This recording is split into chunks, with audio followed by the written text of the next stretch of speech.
Alright. Think we got everything working. These both streams are live. And yeah, everything looks good.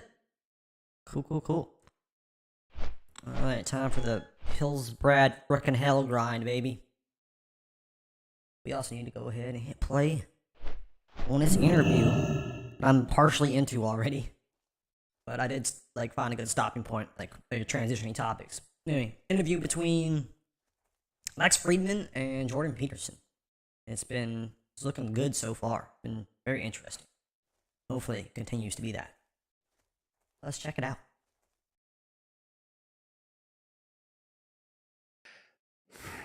You are terrified, afraid, concerned about the dragon of something we can call communism, Marxism. Oh. Am I terrified of it? Thing. Not terrified enough to be a tyrant. Your theories had two components. Yeah. I'm not paralyzed. Had a dragon. Yeah. I'm not paralyzed and I don't want to be a tyrant. The tyrant part, I think, is missing with you. But you are very concerned. The intensity of your feeling you got your mailbox. Does not give much space, actually, at least in your public persona, for sitting quietly with the dragon and sipping in a couple of beers and thinking about this thing. The intensity of your anger, concern about certain things you're seeing in society, is that going to drive you off the path that ultimately takes us to a better world? That's a good question. I mean, I'm trying to get that right. So we've kind of come to a cultural conclusion about the Nazis. Do you get to be angry about the Nazis? Seems the answer to that is yes. Well, actually, let me push back here. I also don't trust people who are angry about the Nazis. Because I mean the actual Nazis. Well, there's a lot, as you know, there's a lot of people in the world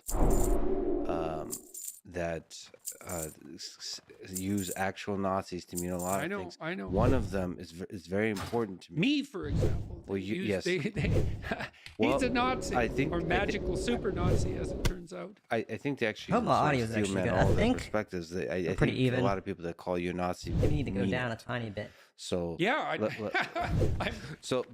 aware of that. Did not think of the audio volume in this part because I went to the front in Ukraine. Yeah. And a lot. Pause real quick.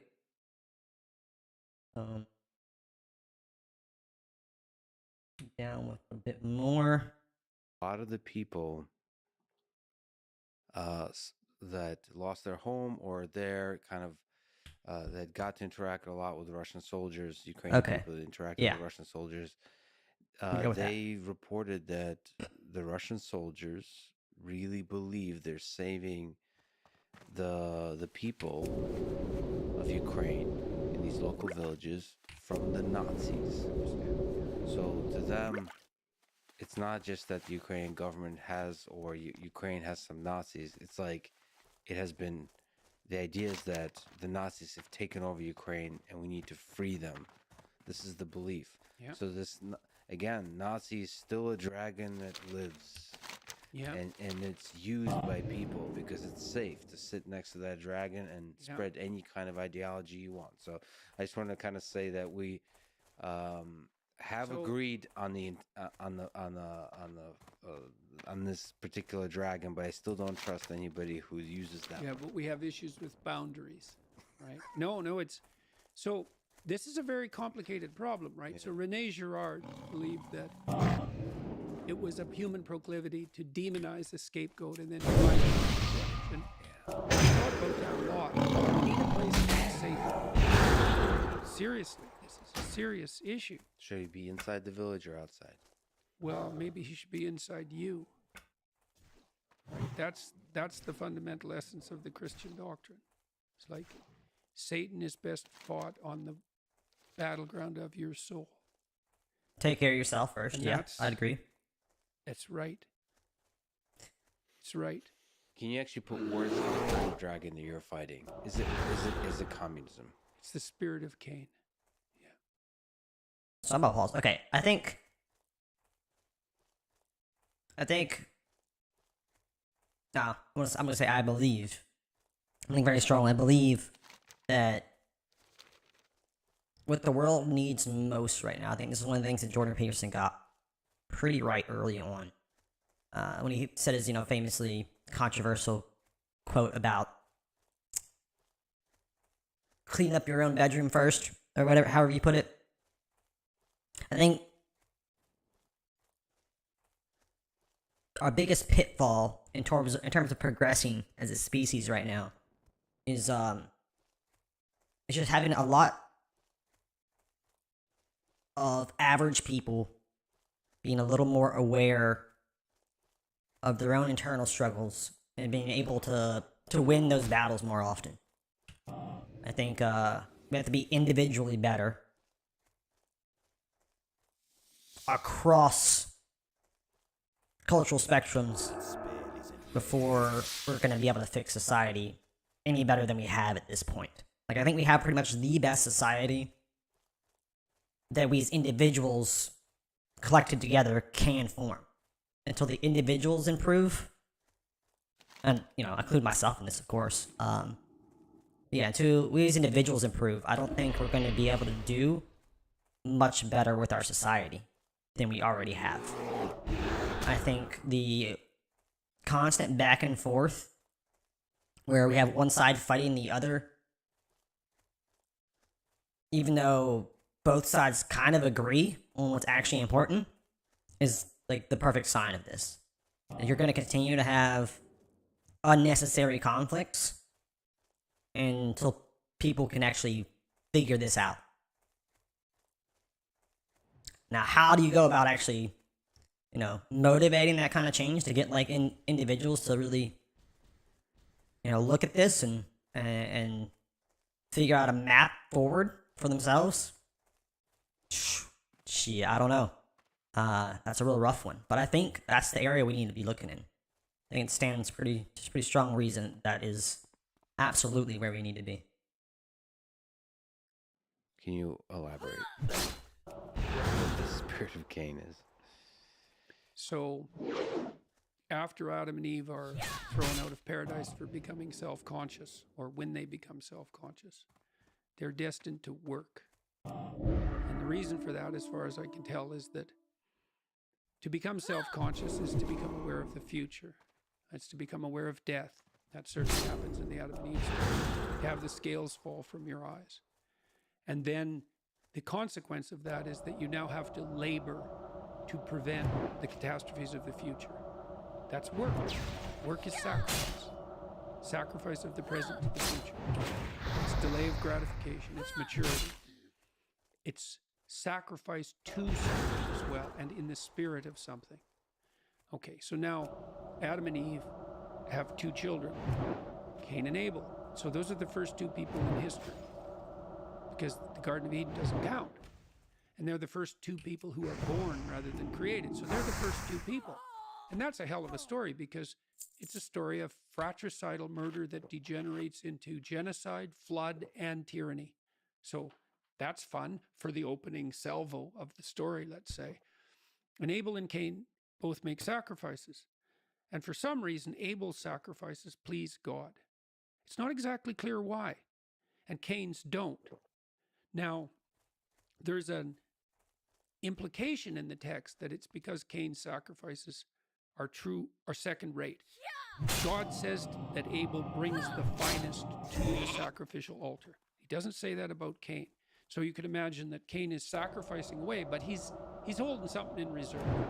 He's not all in. He's not bringing his best to the table. He's not offering his best to God. And so Abel thrives like mad. And everyone loves him. And he gets exactly what he needs and wants, exactly when he needs and wants it. He's favored of God. And Cain is bearing this terrible burden forward and working. And his sacrifices are rejected. So he gets resentful. Really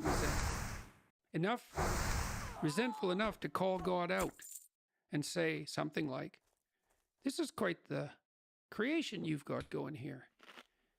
I'm breaking myself in half and nothing good's Hello. coming my way. Welcome to the stream. What the hell's up with that? And then there's Abel, the sun's shining on him every day. I decided to react content. Pause this real. Decided to do react content and game at the same time. Let's see if I have the attention span for it. Right now, this is a interview between Lex Friedman and Jordan Peterson. Been pretty good so far. Okay. But this is God that Cain's talking to. And so God says what Cain least wants to hear, which is what God usually says to people. He says, look to your own devices. You're not making the sacrifices you should. And you know it. And then he says something even worse. He says, sin crouches at your door like a sexually aroused predatory animal. And you've invited it in to have its way with you. And so he basically says, you have allowed your resentment to preoccupy yourself, and now you're brooding upon it and generating something creative, new, and awful, possessed by the spirit of resentment. And that's why you're in the miserable state you're in. Crap, so the respawn would happen now. His countenance falls, as you would expect. He's so incensed by this because God has said, look, your problems are of your own making. And not only that, you invited them in. And not only that, you engaged in this creatively. And not only that, you're blaming it on me. And not only that, that's making you jealous of Abel. Your actual and death, just like that. And Cain, instead of I should have waited for the respawn. Kills Abel. Right? And then Cain's descendants are the first people who make weapons of war. And so that's, okay, you want to know what I think? That's the eternal story of mankind. And it's playing out right now, except at 1,000 times the rate. Can I? So, okay, I think you gotta explain that a little bit better. Like, I think what he's saying here is that it's resentment. So in one sense, he's saying that resentment is like the source of like all struggle and strife, basically. Which, you know, fair enough. Makes some sense. But then he's also saying that the resentment is spawned not really between individuals, but how individuals perceive the universe treating others better because they don't understand the difference and how they're applying themselves, which also doesn't make a lot of sense. Let's see if he goes into this anymore. Present to you a difficult truth. Perhaps not a truth, but a thought I have, that it is not always easy to know which among us are the Cain. That's for sure. And the Cain usually does not recognize himself. It is possible to imagine you as the person who has a resentment towards a particular worldview that you really worry about. Yeah, well, I talked to a good friend of mine last week about that publicly. We'll release it. So I said, well, do I have a particular animus against the left, let's say? It's like, well, probably. Yeah, I would say for sure. Well, first of all, I'm a university professor. It's not like the universities are threatened by the right. They're threatened by the left. 100%. And they're not just threatened a little bit. They're threatened a lot. And that threat made it impossible for me to continue in my profession the way I was. And it cost me my clinical practice too. And that's not over yet because I have 10 lawsuits against me out right now from the College of Psychologists because they've allowed anyone to complain about me anywhere in the world for any reason and have the choice to follow that up with an investigation, which is a punishment in and of itself, and are doing so. And then I've been tortured nearly to death multiple times by bad actors on the left. Now, I've had my fair share of radical right-wingers being unhappy with what I've said, but personally, it's been the left the whole time. Not only me, but my family put my family at risk in a big way and constantly, like not once or twice, because many people get canceled once or twice. But I've been canceled like 40 times. And I know like 200 people now who've been canceled. And I can tell you without doubt that it is one of the worst experiences of their life. And that's if it only happens once. And so, and then I also know that the communists killed 100 million people in the 20th century, that the intellectuals excused them for it nonstop and still haven't quit, that almost no one knows about it, and that the specter of resentful Marxism is back in full force. And so do I have a bit of an animus against that? Yes. Does it go to... He makes a really solid point there. I feel like there is a much larger amount of support for like this resurgence of Marxism and socialism, and that presents, as you know, he points out, like a really severe danger for sure, in an obvious way. Spend any time thinking on it. So yeah, I think there's like way more support for that particular problem, as big as it is, than there is for like the racist, overly authoritarian, corporate supporters of the radical right. I think we generally have a society that's pretty against a lot of the corruption that's coming from the right side, whereas they're not standing quite as strongly against the corruption coming from the left side. So, I mean, if you're going to pick one of two sides to fight, and you kind of do have to pick your battles, it makes sense. It makes sense to fight the alt-left over the alt-right. I could agree to that. Too far?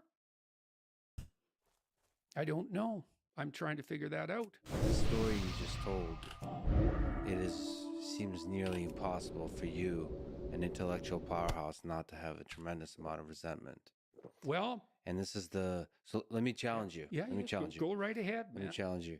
Can you steel man the case that the Prime Minister of this country, Trudeau, wants the best for this country and actually might do good things for this country as an intellectual challenge? Sure. He seems to get along well with his wife. Why does she not want He has some kids. There's no sexual scandals. And he's in a position where that could easily be the case. He seems to have done some good things on the oceanic management front. He's put a fair bit of Canada's oceans into marine protected areas, and that might be his most fundamental legacy, if it's real. I've been trying to get information about the actual reality of the protection, and I haven't been able to do that. But that's a good thing. So sorry, the family thing is, there's some aspect... Speaks to his character. His character, there is some aspect to him that makes him a good man. Well, Jesus, I'm not gonna make this. There's the evidence there, you know. I mean, he's not a Jeffrey Epstein profligate on the sexual front, so that's something. And his wife, they seem to have a real marriage, and he has kids, so, good for him. That's a good start, by the way, for a leader. Yeah, right. To be a good man. Well, then I also thought, after the Liberals had brought in a Harvard intellectual who was a Canadian to be their last leader, he didn't work out. And then they're flailing about for a leader. And the Liberals in Canada are pretty good at maintaining power and leadership and have been the dominant governing party in Canada for a long time. And so they went to Justin and said, well, it's you or a conservative. And you can imagine that's not a positive specter for someone who's on the left or even a liberal, especially. And Trudeau's quite a bit on the left. And they said, we need you to run. And then I thought, the answer to that should have been no, because Justin has no training for this, no experience. He was a part-time drama teacher, fundamentally. He hadn't run a business. He just didn't know enough to be prime minister. But then I'm trying to put myself in his position, So it's like, I don't know enough, but I'm young, and we don't want the Conservatives. And they had a run, a 10-year run, so maybe it was time for a new government. Jesus, the resist, maybe I could grow into this man. Maybe I could surround myself with good people, and I could learn humbly, and I could become the person I'm now pretending to be, which we all have to do as we move forward, right? And that's called growing up. And so then I thought, I think you made a mistake there because you ran only on your father's name. You didn't have the background. But let's give the devil his due and say that's no problem. Okay, so now what do you do? Well, you get elected, and your first act is to make the cabinet 50% women, despite the fact that only 25% of the elected members are female. It's like, okay, you just halved your talent pool. That was a really bad move for your first move. Can I ask you about that? Yeah. Do you think, where does that move come from? Somewhere in the heart, or No. is it trying to listen to the social forces of the moment and try to ride those ways towards maybe greater popularity? After thinking it through, it's like, no, you just have your talent pool for cabinet positions. That's what you did. There's enough cabinet positions. You know, you could argue that each of them met threshold. It's like, there's a big difference between threshold and excellent. So you don't think that came from a place of compassion? I don't care if it did. I don't regard compassion as a virtue. Compassion is a reflex, not a virtue. You don't think judicious? Okay. I'm definitely going to disagree with him here. I think compassion is absolutely a virtue. I think the reason he's saying that is because it doesn't necessarily, like, having compassion and coming from a compassionate place does not necessarily mean that you're going to do the right thing. I can have compassion for, stupid example here. Like, I can have compassion for an assault victim. You know, somebody gets, jumped and beat up. I can have compassion for them, and I can want to see, be motivated by that compassion to want to see the perpetrators of this assault punished. But I could be really extreme about the punishment and decide that they should be killed for it. And that is a massive overreaction. I don't think you take a life for a non-lethal crime, even though it maybe had the potentiality to be lethal. So, like, yeah, you can do wrong because of compassion. And I think that's probably where he's coming from with this. But to say that compassion's not a virtue, I feel like is absolutely wrong. I mean, without compassion, like, I think that's one of the main staples of being a human being, is to feel for other human beings, to empathize and be compassionate. So, I don't know why he would go all the way to the extreme of saying compassion is not a virtue. But we'll see what he's got to say. Compassion is a virtue. Wait a minute. Compassion can come deep from the human heart and the human mind, I think. Are we talking about the same kind of compassion? Yes. Trying to understand the suffering. Treating adults like infants is not virtuous. I see, but you compassion isn't treating adults like infants. I mean, those are just terms. Are you sure? Whatever the term is, maybe eatable, love is maybe the better compassion word. is. I mean, I suppose I'm speaking to love. You don't think those ideas came from concern? Love is compassion. You don't think love is a blend of compassion and encouragement and truth. Love's complicated, man. Yeah, if I love you, is it compassion or encouragement? Okay. So I can't see what he's doing here. I would say that definitely love is complicated. It involves more than just compassion. Love is absolutely, like, the best possible virtue is to have real love for people. I think though he's kind of still standing on weak ground by singling out compassion in the way that he is, though. We'll see how he progresses. We'll see. Encouragement you want from me. Let's rewind a sec. Encouragement and truth. Love's complicated, man. Yeah, if I love you, is it compassion or encouragement you want from me? Yeah, the dance. Both. Love is definitely a dance of two humans, ultimately, that leads to the growth of both. Well, that's the thing. The growth element is crucial. Because the growth element, to foster the growth element, that requires judgment.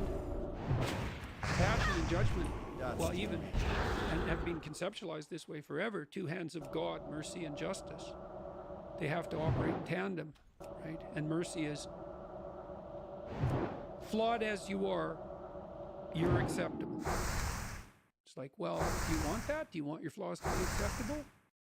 And the answer to that is no. It's like, well, that's where the judgment comes in. It's like, but you could be better. You could be more than you are. And that's the maternal and the paternal in some fun. So, okay, I definitely see what's wrong with this part of the argument. And this probably ties into why he's so against the compassion thing. It's because, like, all right, so you can absolutely have mercy for somebody, allow them as much as they are wrong and corrupted, allow them, their existence to be okay, basically, and still be judgmental of their faults and push against them to force change on that front. And he's acting like it's like these are mutually exclusive. Like you cannot do one without the other. I think that's fundamentally wrong there. Which is a weird. I don't normally see him make like completely fundamental errors like that. So that's a bit weird. Fundamental sense, and there has to be a active exchange of information between those two poles. So even if Trudeau was motivated by compassion, it's like, yeah, just how loving are you? First of all, no, it was a really bad decision, and then he's expressed contempt for monetary policy. I'm not interested in monetary policy. Okay, you're prime minister, and he's expressed admiration for the Chinese Communist Party because they can be very efficient in their pursuit of environmental goals. It's like, oh yeah, efficiency, eh? The efficiency of the tyranny in the service of your terror. And so, and I've watched him repeatedly, and I've listened to him a lot, and I've tried to do that clinically and with some degree of dispassion. And that's hard too, because his father, Pierre, devastated the West in 1982 with the national energy policy. And Trudeau is doing exactly the same thing again. And so as a Westerner as well, I have an inbuilt animus, and one that's well deserved, because Central Canada, especially the glittery, literati elite types in the Ottawa, Montreal, Toronto triangle have exploited the West and expressed contempt for the West far too much for far too long. And that's accelerating at the moment, for example, with Trudeau's recent attack on the Canadian farmers. He's an enemy of the oil and gas industry. It's an utter and absolute bloody catastrophe. And look what's happened in Europe, at least in partial consequence. And he's no friend to the farmers. So I've tried to steel man him, I try to put myself in the position of the people that I'm criticizing. I think he's a narcissist. Do you think there's a degree to which power changed him? If you're not suited for the position, if you're not the man for the position, you can be absolutely 100% sure that the power will corrupt you. How could it not? I mean, at the least, if you don't have the chops for the job, you have to devalue the job to the point where you can feel comfortable inhabiting it. So, yes, I think that it's corrupted him. And I mean, look at him doubling down. We wear masks in flights into Canada. We have to fill out an ArriveCan bureaucratic form on our phones because a passport isn't good enough. We can't get a passport. What if you're 85 and you don't know how to use a smartphone? Oh, well, too bad for you. Yeah. It's like, yes, it's corrupted him. Would you talk? I agree with his psychological analysis there. If you were to sit down and talk with him, if you wanted to talk, would you? And what kind of things would you talk about, perhaps on your podcast? I don't think I've ever said no to talking to anyone. So, which is, would you? It's an important stance. Would that be a first, or would you make that conversation? Do you believe in the power of I'd ask in him those kinds of contexts? No, if he was willing to talk to me, I'd talk, because I'd like to ask him. I have lots of things I'd like to ask him about. I mean, I've had political types in Canada on my podcast and tried to ask them questions. So I'd like to know. Is there and maybe I've got a big part of him wrong. Yeah. And I probably do. But my observation has been that every chance he had to retreat from his pharaonic position, let's say, he doubled down. And our parliament is not running for the next year. It's still Zoom in. It's still COVID lockdown parliament for the next year. It's already been fatally compromised, perhaps, by the lockdowns for the last couple of years. And this is Parliament we're talking about. There's a kind of paralysis, fear-driven paralysis that also, in part, some of the most brilliant people I know are lost in this paralysis. I don't think people assign a word to it, but it's almost like a fear of this unknown thing that lurks in the shadows, and that Unfortunately, that right. fear is leveraged by people that, who aren't in academic circles, who aren't faculty or students and so on, more in administration. Yeah. They start to use that fear, which makes me quite uncomfortable. It does lend people in the positions of power who are not good at handling that power to become slowly, day by day, a little bit more corrupt. I was really trying to figure out, the last 2 weeks, thinking this through. It's like, how do you know? Let's say someone asked me a question in the YouTube comment. Said, well, why can I trust your advice on the environmental front? And I thought, that's a really good question. Okay, let's see if we can figure out the principles by which the advice would be trustworthy. Okay, how do you know it's not trustworthy? Well, one potential response to that would be the claims are not in accordance with the facts. But, facts are tricky things, and it depends on where you look for them. So that's a tough one to get right because, for example, Lomberg's fundamental critics argue about his facts, not just his interpretation of them. So that can't be an unerring guide. And so I thought, well, the facts exactly doesn't work because when it's about everything, there's too many facts. So then how do you determine if someone's a trustworthy guide in the face of the apocalyptic unknown? Because that's really the question. And the answer is, they're not terrified tyrants. I think that's the answer. Now, maybe that's wrong. If someone has a better answer... How do you know if they're a terrified tyrant? Because they're willing to use compulsion on other people. When they could use goodwill. Yeah, absolutely. The farmers in Canada objected. They said, look, we have every economic reason to use as little fertilizer as we can because it's expensive. We have satellite maps of where we put the fertilizer. We have cut our fertilizer use so substantially in the last 40 years, you can't believe it, and we grow way more food. We're already breaking ourselves in half. And if you know farmers, especially the ones who still survive, you think those people don't know what they're doing. It's like, they're pretty damn sophisticated, man. Like, way more sophisticated than our prime minister. And now you tell them, no, it's a 30% reduction, and we don't care how much food you're growing. So it's not a reduction that's dependent on amount of food produced per unit of fertilizer used, which would be, at least, you could imagine it. So, okay, so you're producing this much food, and you use this much fertilizer, so you're hyper efficient. Maybe we take the 10% of farmers who are the least efficient in that metric, and we say to them, you have to get as efficient as the average farmer. And then they say, well, look, our situation is different. We're in a more northern climate. The soil's weaker. You obviously have to bargain with that, but at least you reward them for their productivity. Well, it's like, well, Holland isn't going to have beef. Well, where are they going to get it? Well, you don't need it. It's like, oh, I see. You get to tell me what I can eat now, do you? Really? Okay. And Holland is going to import food from where that's more efficient on the fertilizer front? There's no one more efficient than Holland. And same with Canada. And isn't this going to make food prices more expensive? And doesn't that mean that hungry people die? Because that is what it means.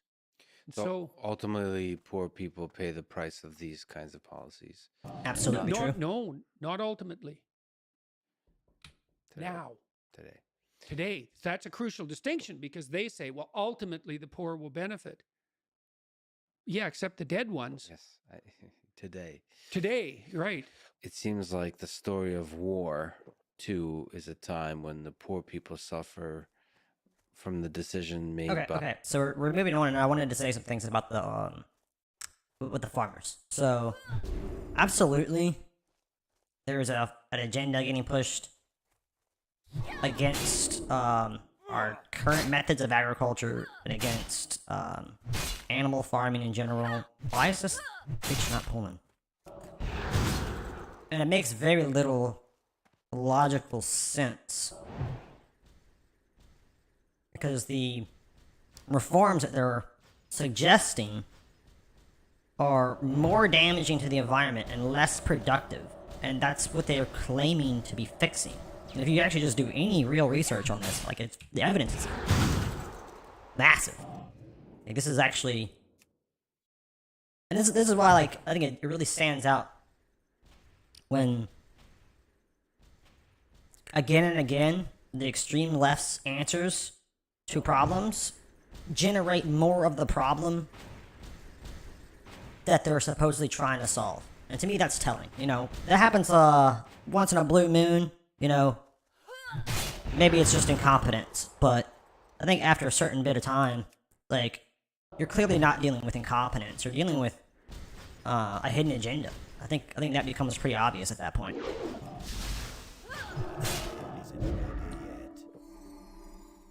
Oh, fuck. Damn it. That was close. I used both of my cooldowns too. That sucks. But yeah, I think any amount of research into the food reforms and how heavily they're being pushed and how egregiously erroneous they are should be a massive, like, massive red flag and a blaring siren of alarm for people. And the fact that it's not covered by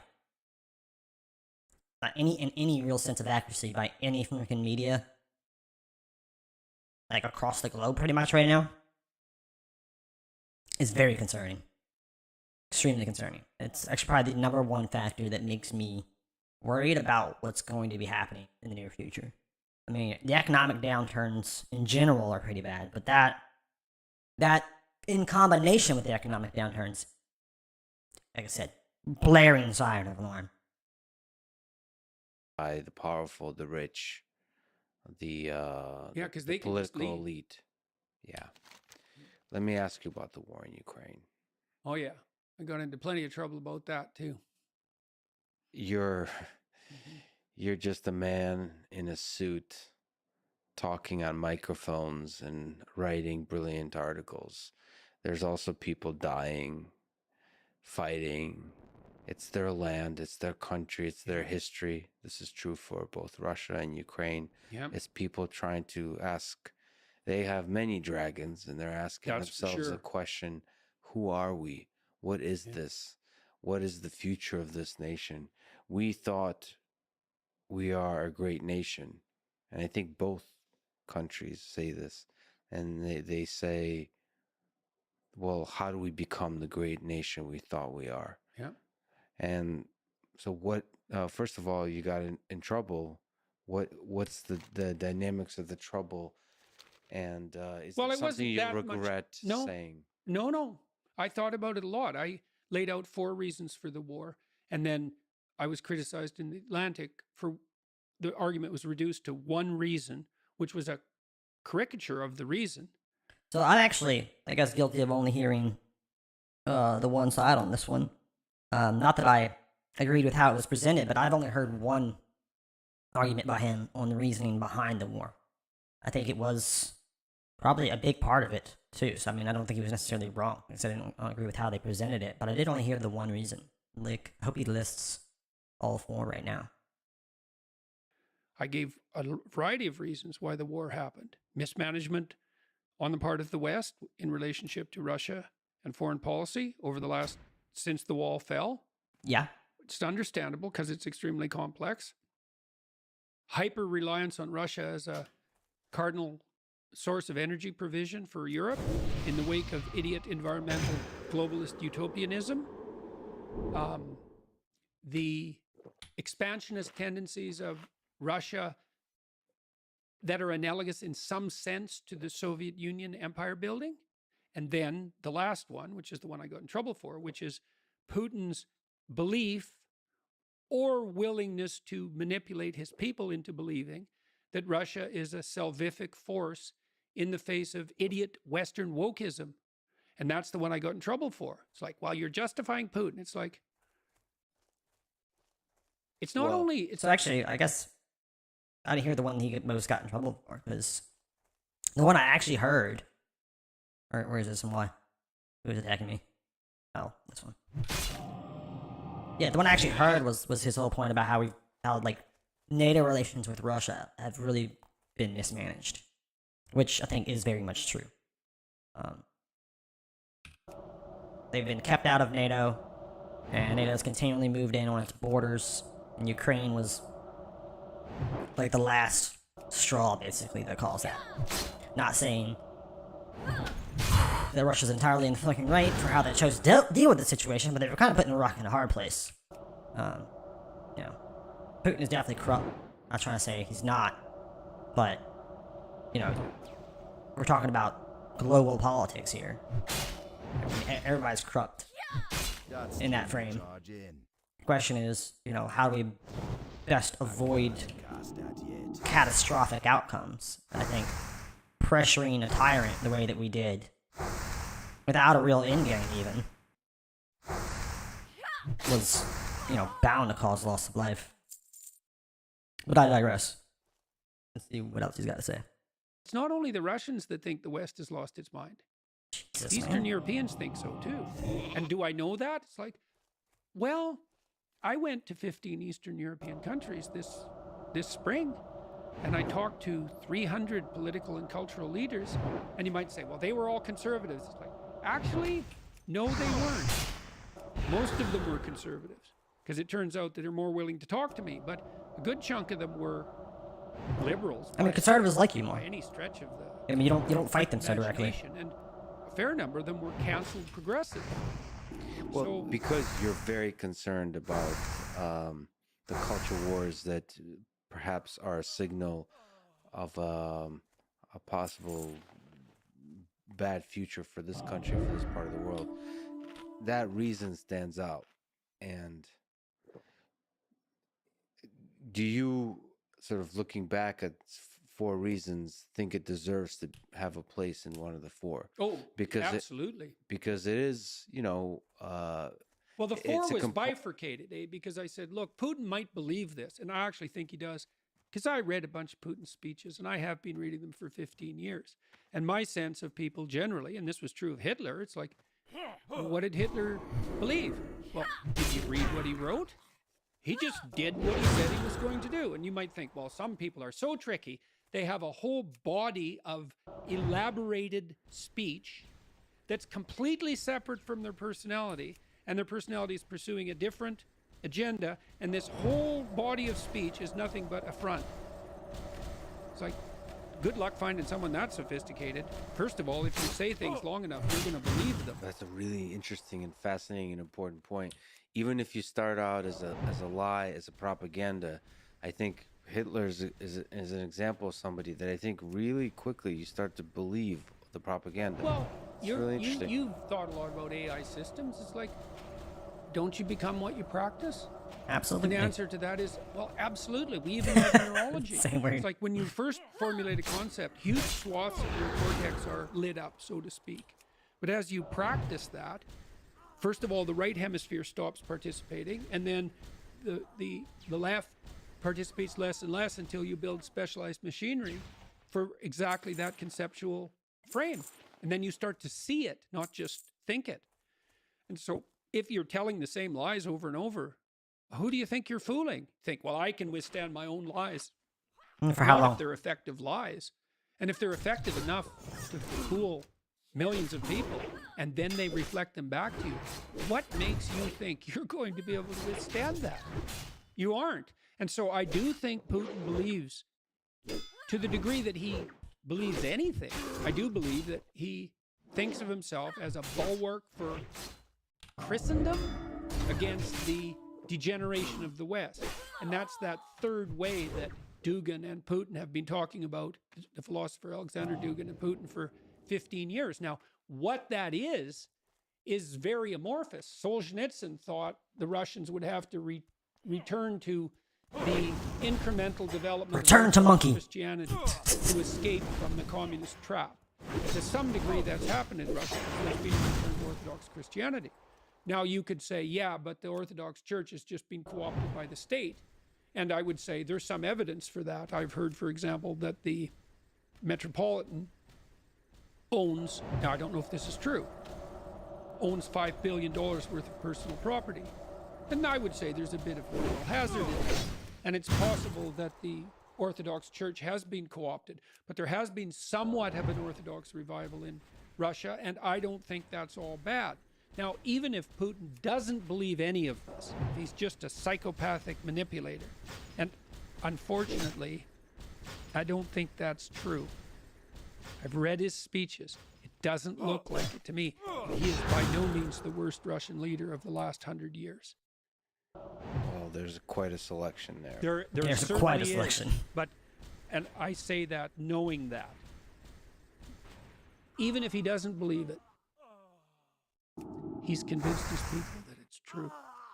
And so we're stuck with the claim in either case. And that's the point I was trying to make in the article.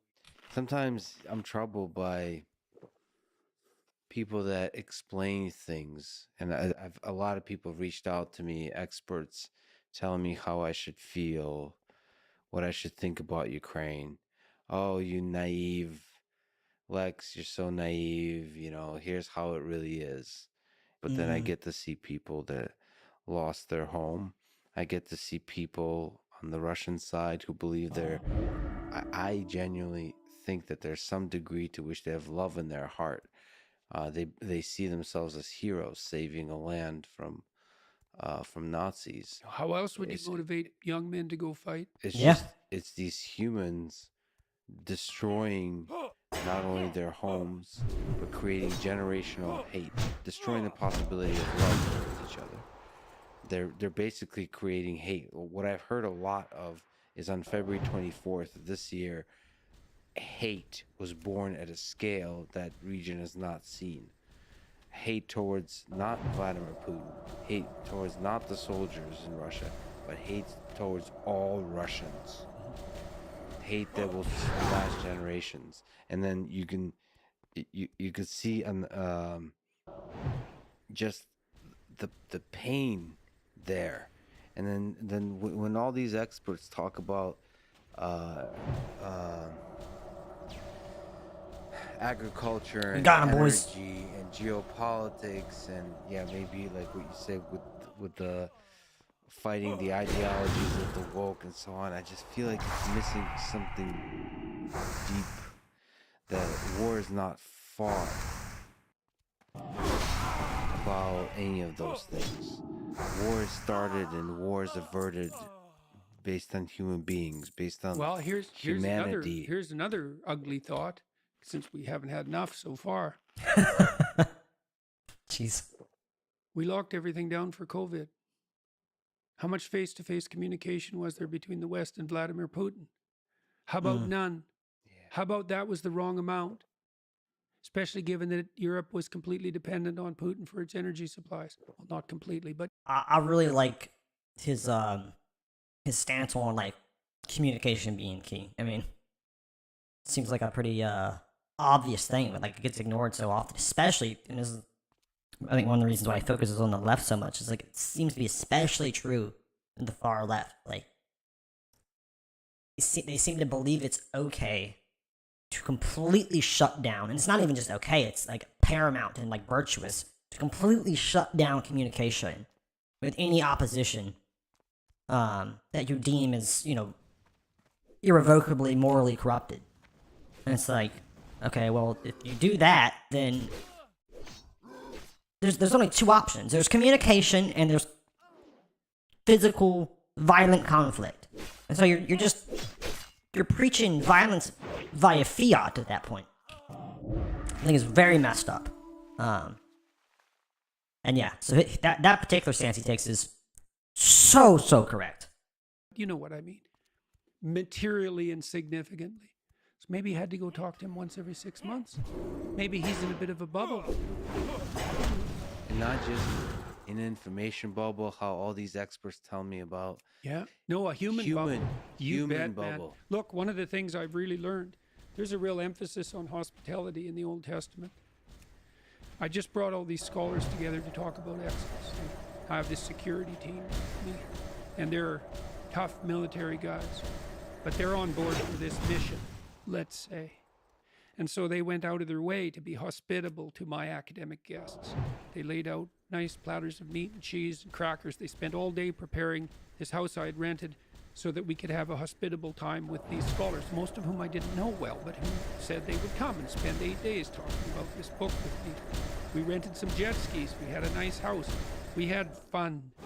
We got to know each other, and we got to trust each other because we could see that we could have some fun and that we could let our hair down a bit. We didn't have to be on guard, and that made the talks way deeper. And then we found out we couldn't get through Exodus in 8 days, and so I had proposed very early on that we're going to double the length. And so I pulled 8 people out of their lives for 8 days. That's not an easy thing to do. It's also quite expensive. And the Daily Wire Plus people picked all that up. And they said yes right away. Said, we'd love to do this again. Well, why? Well, partly because intellectually it was unbelievably engaging. I learned so much. It'll take me like a year to digest it, if I can ever digest it. That's crazy. But they had a really good time. And so when they were offered that combination of intellectual challenge, let's say in hospitality, it was a no-brainer. They just said, every one of them said, if I can do it in any way, I will definitely be there. And I went to Washington a bunch of times, and the culture of hospitality has broken down in Washington. 40% of congressmen sleep in their offices. They don't have apartments. Their family isn't there with them. They don't have social occasions with them. I've probably picked off more than I can actually chew right now. Across the table. And I tried to have some meetings in Washington that were bilateral a couple of times. Yeah, I'm Get screwed. young Republican I'm screwed. and Democrats together to talk. And as soon as they talk, they think, oh, it was so interesting because one of the lunches was about 15 people, half Democrats and half Republicans. And all this guy screwed me. Spent 3 minutes talking about why you decided to become a congressman. It's not a job I would take, by the way. You spend 25 hours a week fundraising on the telephone. Your family isn't there with you. I'm screwed. You have to run for re-election every 2 years. You're beholden to the party apparatus, right? You're vilified constantly. This is Damn it. You know, people think, well, this is a job for the privileged. Yeah. You go and run for Congress and find out how much fun it is and put your family on the line and then have to beg for your job every 2 years while your enemies, the worst of your enemies and the worst of your friends are viciously henpecking you. And so anyway. I think that's actually a huge reason why there's so much corruption in politics. Because, like, doing things, almost solely for virtuous reasons is not something that happens very frequently. People can't sustain themselves off of, abstract principle. Especially when they don't feel like they're making headway. Whereas people are very motivated and can very easily increment their success when it comes to power. So you have people, that are in Congress, for example, that are either just trying to develop more influence and power, and you have people that are trying to be there to do the right thing and to provide for our future in a sense, And I think you're gonna have more people likely in the beginning searching for power, and even if you don't, those people are going to be more easily motivated and are going to stay in it longer. And so then eventually there's going to be more people in there looking for power, which is going to cause less headway to be gained by those that are there for virtuous reasons, which is going to make them less motivated, which is going to mean that there's going to be less of them. And it's a vicious cycle, and you end up with corruption happening just as a outcome that it's an easier outcome. It's an easier outcome of the system, which is ties back to what I was saying earlier. We just need people that have. We need more people that have really thought all the way through themselves and their virtues and the reasons before we can ever like fix things. Because I mean, the system, not that it was purposely designed this way, but it is accidentally for sure designed this way, accidental or otherwise. The system promotes corruption, and the only way to combat that, I think, is with an abundance of the virtue, which I don't think you're going to get any other way than actually having kind of a renaissance of the common man. Again, the real question though is, how could that ever be engineered? And I don't think it can be, to be honest. I think we just have to kind of wait for people to continue to progress naturally. It's the same kind of progression that led to democracy being widespread.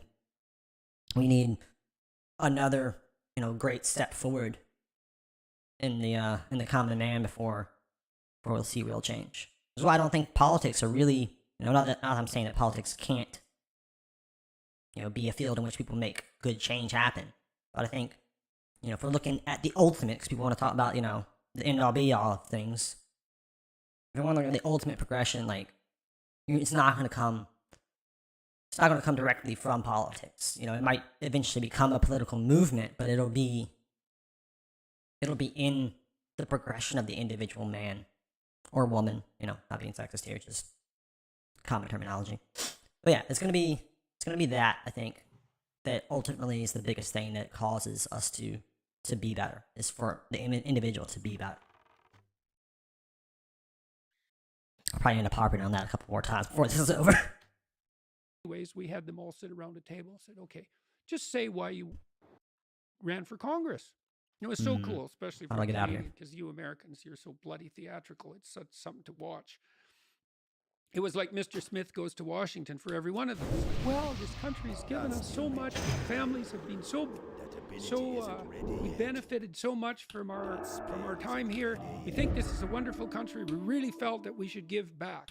Then the next one would talk, and it was like exactly the same story. And then it didn't matter if they were Republican or Democrat. You couldn't tell the difference. No one could. And was it genuine? It's like, well, are you genuine? You think these people are worse than you? First of all, they're not. Second of all, they're probably better, all things considered. It's not that easy to become a congressman. And I'm sure there's some bad apples in the bunch, but by and large, you walk away from your meetings with these people and you think, I don't know a lot of congressmen, so impressive. They really are giving a part of themselves in the name of service. Maybe over time they become cynical and become jaded and worn down by the whole system. But I think a lot of it, could you imagine that, is healed, I think. And I don't think I'm in part naive, but not fully, that a lot of it is healed through the power of conversation, just basic social interaction. I do think that the effects of this pandemic, especially by listening, communication, sitting there, and it doesn't have to be talking about the actual issue. It's actually humor and all those kinds of things, about personal struggles, all those kinds of things that remind you that you're all just humans. Yeah. Well, the great leaders that I've met, and I've met some now, they go listen to their constituents. It's not a policy discussion. It's not an ideology discussion. They go say, okay, what's your life like, and what are your problems, and tell me about them. And then they listen, and then they're struck by them, and then they gather up all that misery and they bring it to the congressional office or to the parliament, and they think, here's what the people are crying out for. That is when you hear the really great speeches that I've heard out of Congress. Leader listens. So I talked to Jimmy Carr about comedy, and he's sold out stages worldwide on tour, being funny. Of course, that's hard. He said, comedy is the most stand-up comedy, which is what I do in real sense. It's a thing I do that it's most akin to what I'm doing on my book tours. It's the closest analog. He said it's the most dialogical instrument. I thought, why? What do you mean? See, it's just a monologue. And it's a prepared monologue. I mean, you have to interact dynamically with the audience while you're telling your jokes, and you got to get the timing right, but you have a body of jokes. He said, well, here's how you prepare the jokes. And I've been told this by other comedians. You go to 50 clubs before you go on your tour, and you got some new material and you think it's funny, and you go into a club and you lay out your new material and people laugh at some of it. And you pay attention to what they laugh at and what they don't laugh at. So you subject yourself to the judgment of the crowd. And you get rid of everything that isn't funny. And if you do that enough, even if you're not that funny, the crowd will tell you what's funny. So you can imagine you do 50 shows, and each is an hour long, and you collect 2 minutes of humor from each show. So you throw away 2 hours, more than 98% of it. You collect 2 minutes per show. So you're not very funny at all. You're like funny 2% of the time. You aggregate that, man, you're a scream. So that's what a leader does. That is what a leader does. He goes out and he aggregates the misery, and the hopes. Break misclicked. And then I do think that's revivifying. We can recover this. To someone who would otherwise be cynical and jaded, because then the person can say to themselves, nope, we can't despite the inadequacies of the system, all right, my inadequacies, let's do this.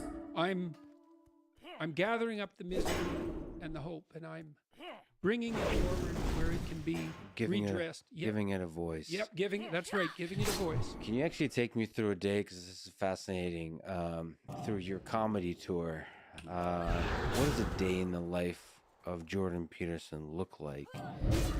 Which is this very interesting day. Let's look at the day when you have to speak.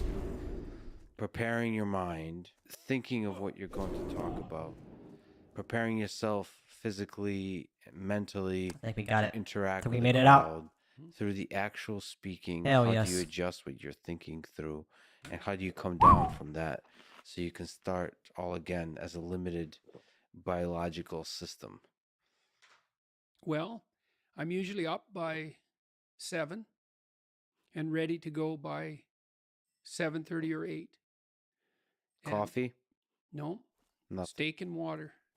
How many times a day steak? That's all I eat. How many times? 3 or 4, depending on the day. Steak and water. Steak and sparkling water. Yeah, so no salt or nothing. monastic asceticism, man. Well, I did the proper. I usually eat just once a day. I did the proper Jordan Peterson last night. I just ate 2 steaks. And how was that? It was wonderful. Yeah, well, if you have to only eat one thing, could be worse. So anyways, I'm ready to go at 8 because we're generally moving. What does moving mean? Flying. You're constantly flying somewhere. Okay.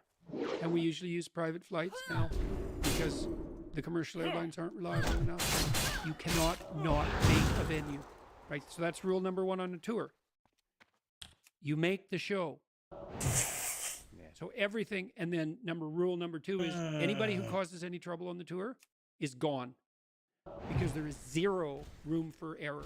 Now, I don't know if we're gonna make there's this. 0 room for unnecessary, unaddressed error. So there's going to be error. The guys I have around me now, if they make a mistake, they fix it right away.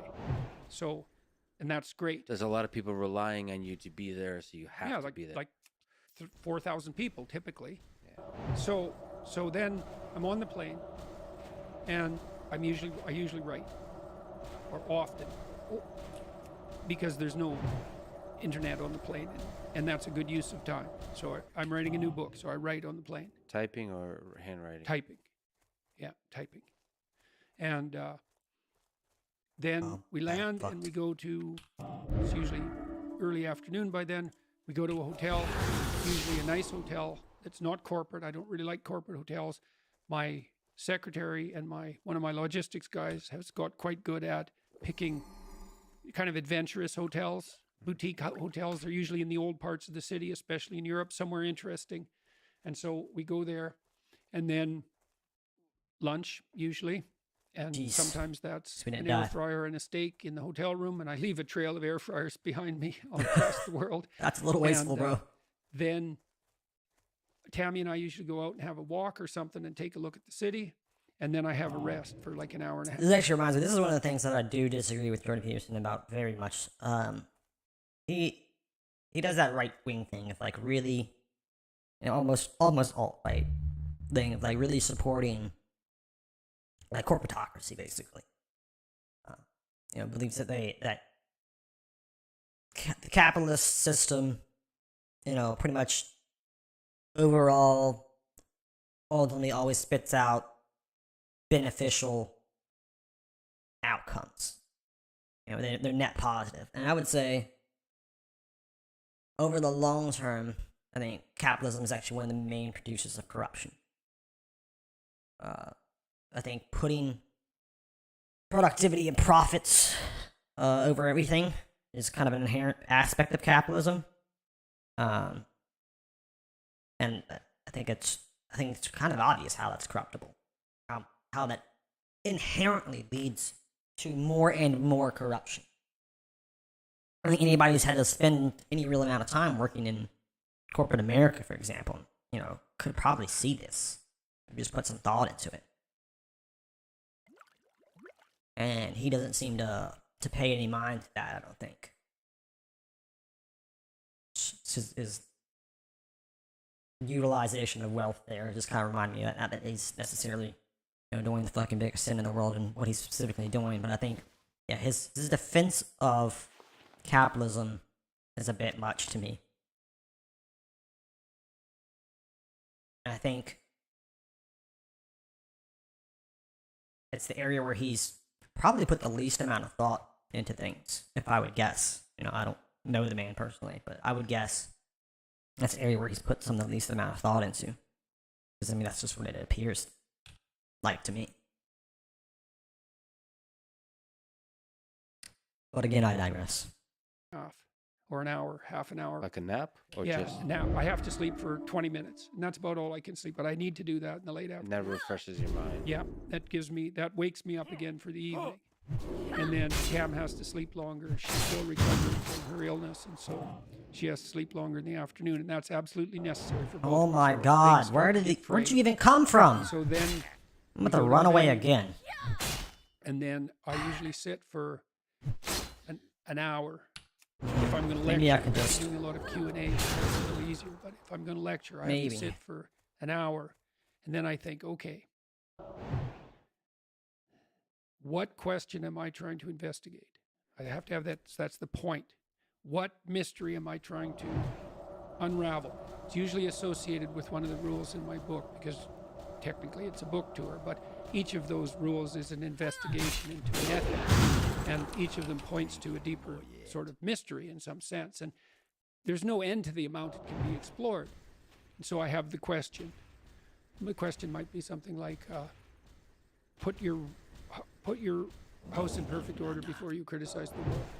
Okay, what does that mean exactly? What does house mean? What does put mean, that active verb? What does perfect and order mean? Why before you criticize the world? What does it mean to criticize? What does it mean to criticize the world? How can you do that properly or improperly? So I start to think about how to decompose the question. And you start to think which of these decompositions are important to really dig into. Yeah, well then... Okay. I think that was a beautiful fucking recovery. I didn't want to interrupt, but it seems like it's about to be a good point. But I'd applaud it, because that was freaking nice. I gotta eat up a lot of potions in a short amount of time. But I'm still happy with it. It'll strike me. It's like, okay, there's something there that I've been maybe noodling around on that I would like to investigate further. Then I think, okay, how can I approach this problem? I think, well, I have this story that I know, I have this story, and I have this story, but I haven't juxtaposed them before, and there's going to be some interesting interaction in the juxtaposition. So I have the question, and I kind of have a framework of interpretation, and then I have some potential narrative places I can go. And then I think, okay, I can go juggle that and see what happens. And so then what I want to do is concentrate on that process while attending to the audience to make sure that the words are landing, and then see if I can delve into it deeply enough so that a narrative emerges spontaneously with an ending. Now, I'm sure you've experienced this in podcasts, right? Maybe I'm wrong, but my experience has been, if I fall into the conversation and we know about the time frame, there'll be a natural narrative arc, and then so you'll kind of know when the midpoint is, and you'll kind of see when you're reaching a conclusion, and then if you really pay attention, you can see that's a good place to stop. It's kind of, you come to a point, And you have to be alert and patient to see that. And you have to be willing to be satisfied with where you've got to. And if you do that, and then it's like a comedian making the punchline work. It's like, I've got all these balls in the air, and they're going somewhere, and this is how they come together. Oh my god, another misclick. Oh, this and this and this. And this. Jeez, I gotta stop doing that. Together. And that's an insight. All right, it is very much like a punchline. Well, that's interesting because your mind, actually, I'm a fan of your podcast too, and you are always driving towards that. I would say for me, in a podcast conversation, there's often a kind of Alice in Wonderland type of exploration.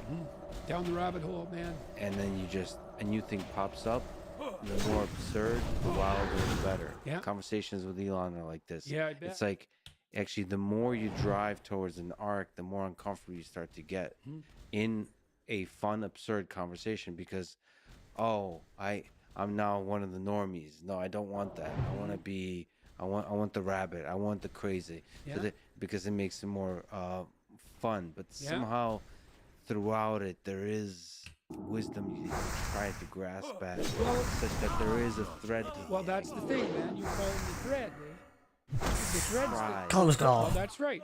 That's what we're trying to do. That thread is the proper balance between structure and spontaneity, and it manifests itself as the instinct of meaning, and that's the logos in the dialogos. Oh, hold up. There's a lot really quick there. Let's run this back more time. And it really is. That thread is the proper balance. Well, that's the thing, man. You're following the thread, eh? Yeah. The thread's the thread. Well, that's right. That's what we're trying to do. That thread is the proper balance between structure and spontaneity, and it manifests itself as the instinct of meaning. And so, you instinctively find meaning when you have a balance between spontaneity and structure. That's what I'm going to have to digest. Think about that one a bit. That's some deep stuff. That's definitely something, you're getting into, I think, fundamental psychology in a sense there. Which ties to a thing. I have a theory about what it actually means to have a narrative. Like what stories really are that kind of relates to this. I haven't gotten to the point that I can really articulate it yet, but I'm going to make a video on that soon. I'm getting close, I feel like. That's the logos in the dialogos. And it really is the logos. And God only knows what that means. You know, I mean, the biblical claim is that logos is the fundamental principle of reality. And I think that's true. Probably. I actually think that's true. Because I think that meaning that guides you. Well, here's a way of thinking about it. I've been writing about this recently. What's real? Matter. It's like, okay, that's one answer. What's real? What matters is real. Because that's how you act. Okay, so that's different than matter. It's like, okay, what's the most real of what matters? How about pain? Why is it the most real? Try arguing it's the most felt. Good luck. Pain is the fundamental reality. All right. Well, that's rough. Doesn't that lead to nihilism and hopelessness? Doesn't it lead to a philosophy that's antithetical towards being? The most fundamental reality is pain. Yes. Is there anything more fundamental than pain? Love.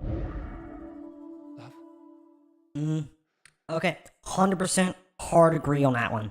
Love is... So I have the theory that love is like something like the core like foundational piece of consciousness. And I think consciousness is the foundational unit of reality. That's something that's also going to go into it plays into my whole theory about the reality of story and narrative. Which ties into the whole logos thing.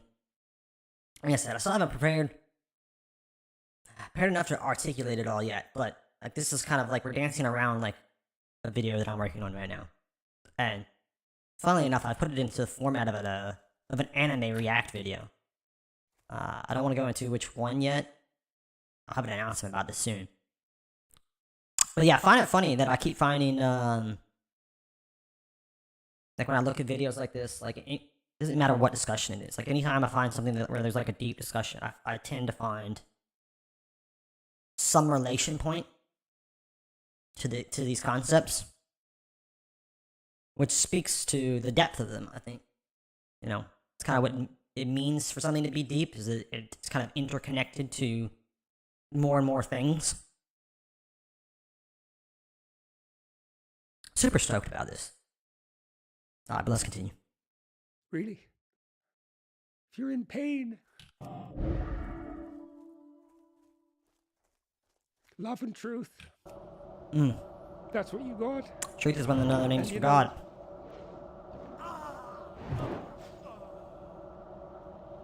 They're more powerful than pain.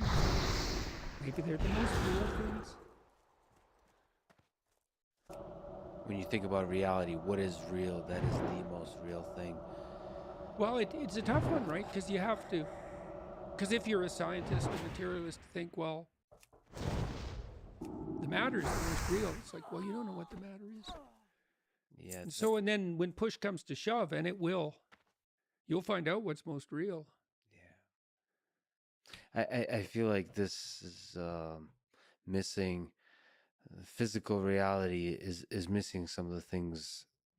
So of course pain has a biological component and all those kinds of things, but it's missing something deep about the human condition that at least the modern science is not able to describe, but it is reaching towards that. Yeah, it and is. It's the reason.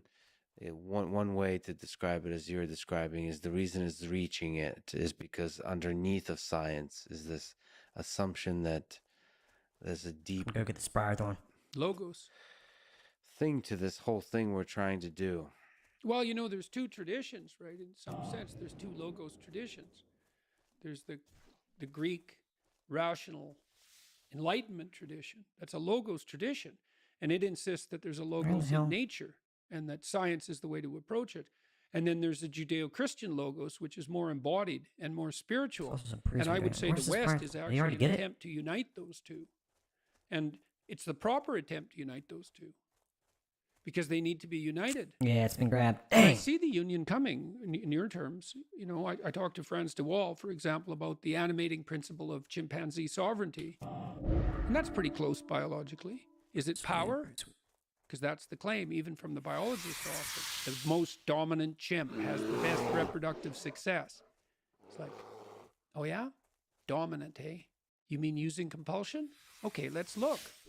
Are the chimps who use compulsion the most successful? And the answer is sporadically and rarely. And for short periods of time.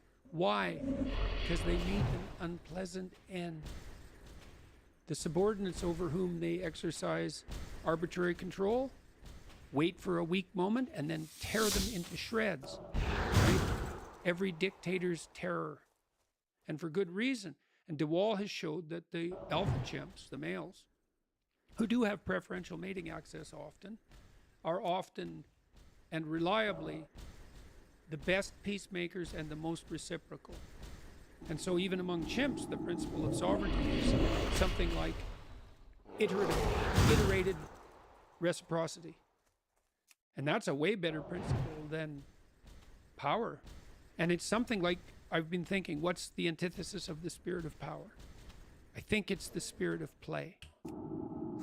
And I don't know what you think about that, but when we have a good podcast conversation, you already described it in some sense as play. It's like there's a structure, right? Because it's an ordered conversation, but you want there to be play in the system. And if you get that right, then it's really engaging.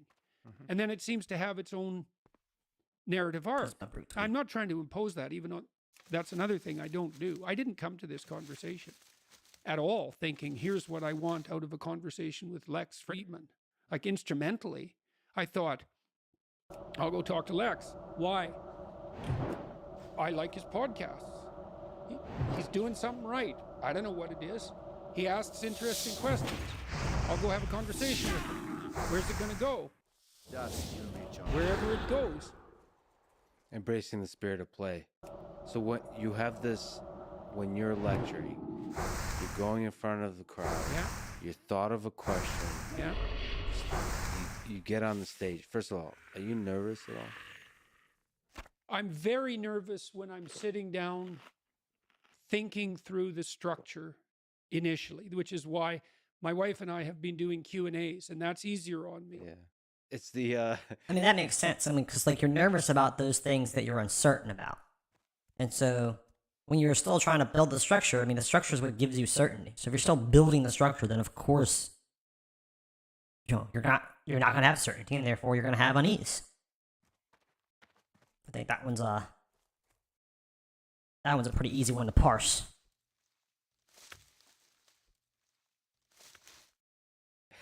It's the way comedians are nervous. Like Joe Rogan just did his special, so this weekend, and so he now has to sit nervously like a comedian does, which is like, I have no material now.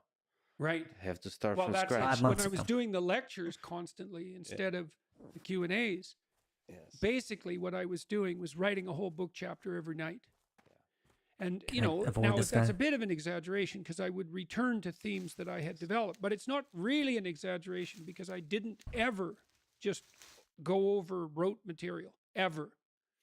So it's very demanding. And that part's nerve-wracking because I sit down, it's an hour before the show, and I think, can I do this? And, you know, the answer is, well, you did it 1,000 times. But that's not this time. It's like, can I come up with a question? Can I think through the structure? Can I pull off the spontaneous narrative? Can I pull it together? And the answer is, I don't know. And so then I get it together in my mind, I think. And that's hard. It takes effort and it's nerve-wracking. Okay, I got it. But then there's the moment you go out on stage and you think, well, I know I had it, but can I do it? No notes. And then the question is, well, you're going to find out while you do it. And so then I go out on stage and I don't talk to the audience. I talk to one person at a time. Cannot risk it closer to that You guy. can talk to one person, you know, because you know how to do that. Yeah, so thank I talk to a person, and not too long because I don't want to make them too nervous. And then someone else and someone else. And then I'm in contact with the audience. And then I can tell if the words are landing. And I listen. It's like, are they rustling around? Are they dead quiet? Because you want dead quiet. I see. That's what focus sounds like. You're in it together. You bet. Well, and I also, here's a good rule if you're learning to speak publicly. I never say a word till everyone is 100% quiet. And it's a great way to start a talk because you're setting the frame, eh? And if the frame is, well, I'll talk while you're talking, the message is, well, you can talk. This is a place where everybody can talk. It's like, no, it's not. This is a place where people paid to hear me talk. So I'm not going to talk till everyone's listening. And so then you get that stillness. And then you just wait because that stillness turns into an expectation. And then it turns into a kind of nervous expectation. It's like, what the hell is he doing? It's not manipulative. It's a sense of timing. It's like just when that's right, you think. See, I'm glad he points that out because it's like, oh, dude, no, why? Why, Alliance asshat? Leave me alone.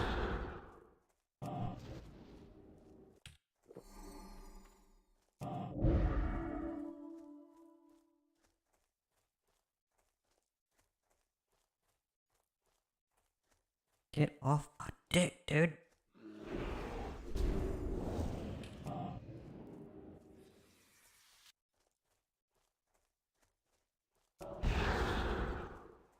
Alright, he left me alone. I just gotta find safety from this little pack I grabbed now.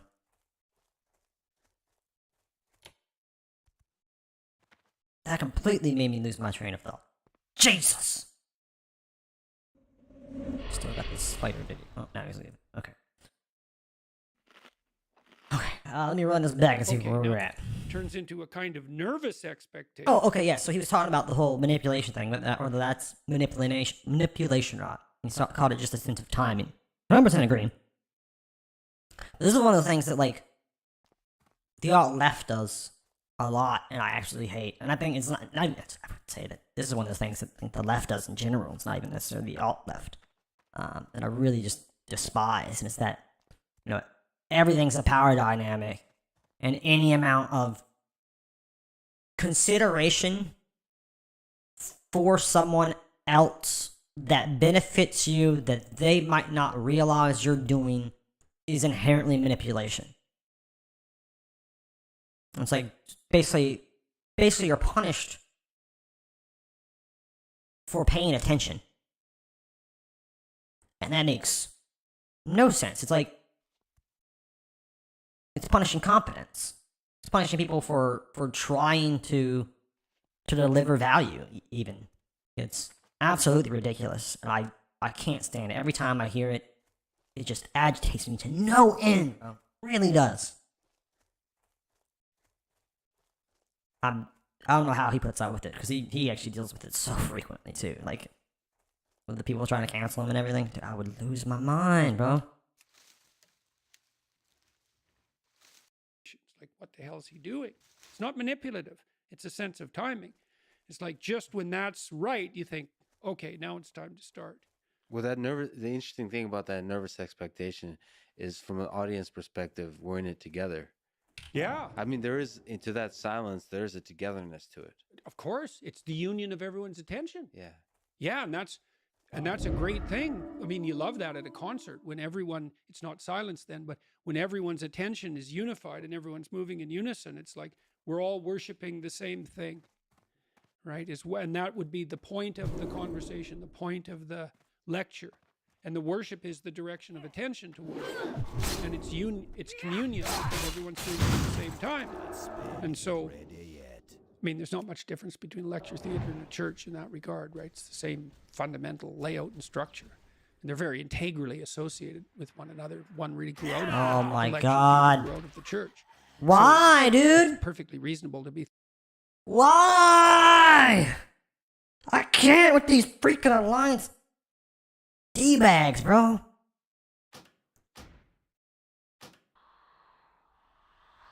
Jeez.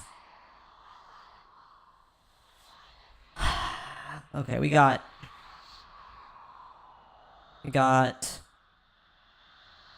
5 briar thorn and 10 bruiseweed. Maybe you can spend some time crafting some potions and letting my freaking brain reset from this agitation. Okay, I can make a good amount of healing potions with this. Maybe I could even afford to buy a little extra briar thorn. I don't know, what does our map look like right now? In terms of briar thorn, okay, we don't have a lot of them found. Unfortunate.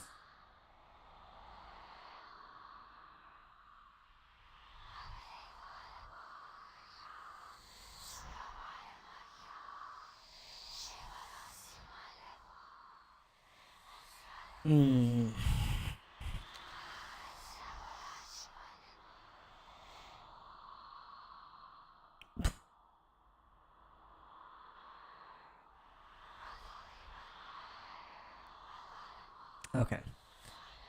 Well, I'm gonna take a quick, 2-3 minute break. Which means I'm just gonna go ahead and resurrect the spirit healer. Take the freaking armor damage. Because my wand is injured right now. Yeah, 5 out of 50 on the wand. Staff's pretty. Alright, so I need to repair my stuff. Yeah, I'm gonna park inside the inn.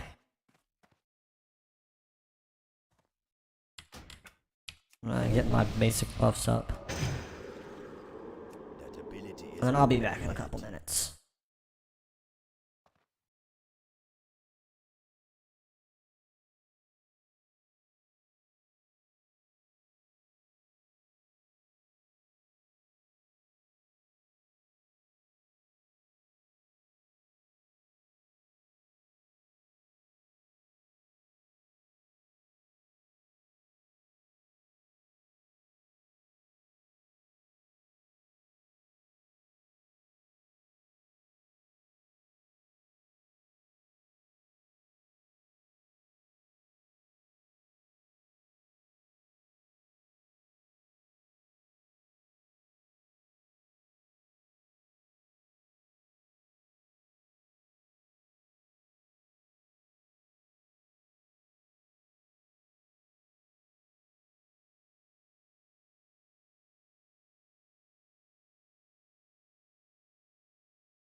Okay.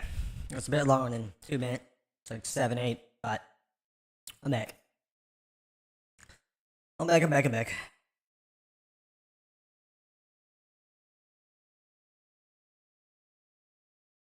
I forgot what we're gonna do.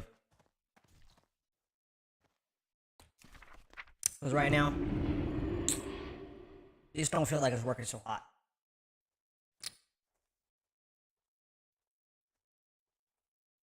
So why does it say that I have mail when I clearly don't? That's odd.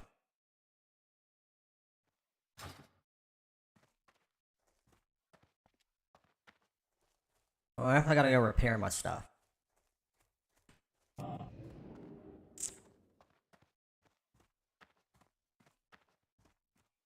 it'd be nice if I could find Farmer Ray and get that quest completed. Ho ho.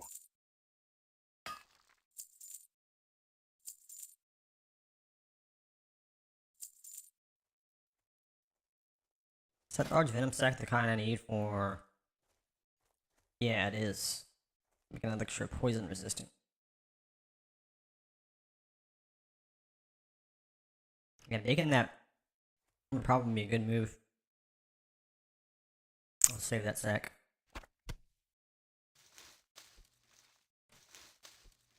I end up just selling the freaking Mage Royal. You know, basically the same amount of money after selling and repairing. So, I mean, net zero is not bad. All things considered.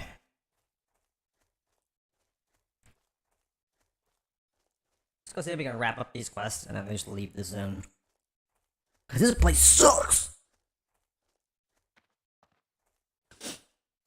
Thinking about it in those terms.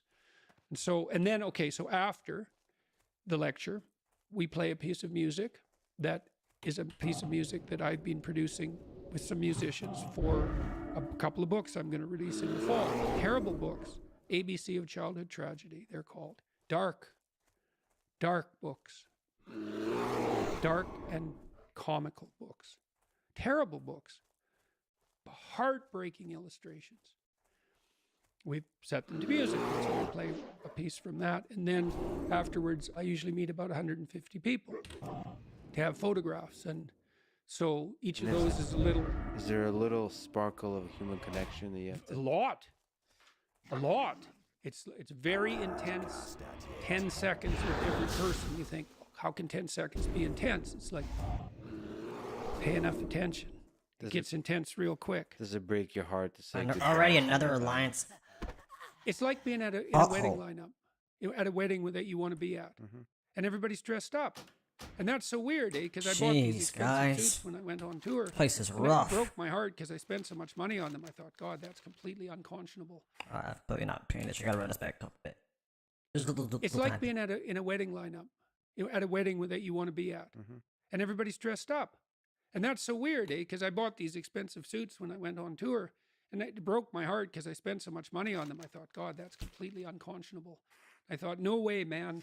Yeah. I'm in this 100%. And so I'm going to dress with respect. And like 60% of the audience comes in 2 or 3 piece suits. They're all dressed up. Then there's this line to greet me, and they're all happy to see me. That's not so hard to take, although it is in a sense, right? Because normal interactions are pretty shallow, and you think, I don't want shallow interactions. It's like, yes, you do most of the time. Yeah, it's intense. It's very intense. And I don't know if you... But you've had a taste of this, no doubt, because people recognize Yeah, but I also have, when a person recognizes me and they come with love and they're often brilliant people, one of the thoughts I have to deal with, one of the dragons in my own mind is, thinking that I don't deserve that kind of attention. And so, well, you probably don't. Right. But maybe I don't. You could.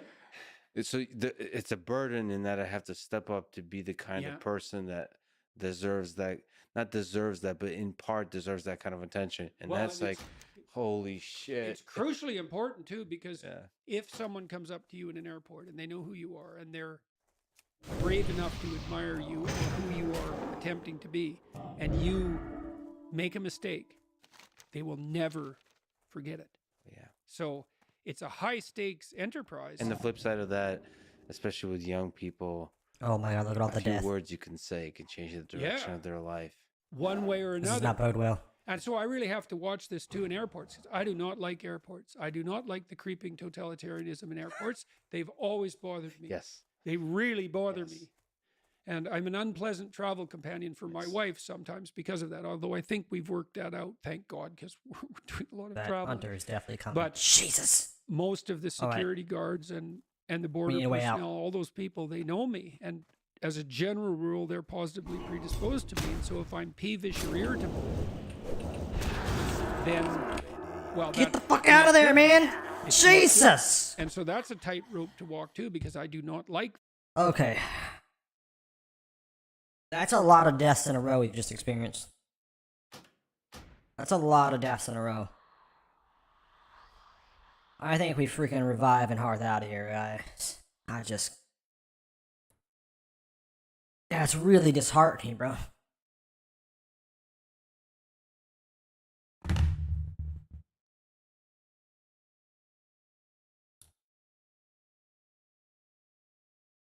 I'm complaining about guild real quick. I've taken more time to go from level 23 to 26 than I have to go from 1 to 23 because of all the alliance ganking. It's really rough, guys. Really rough.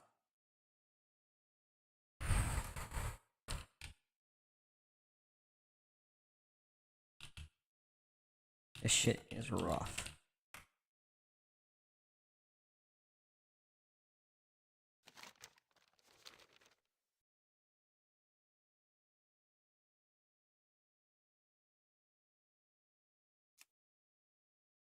See if anybody responds. Oh, I give you a little sympathy, man. I just need a little sympathy, you know? Make me feel better.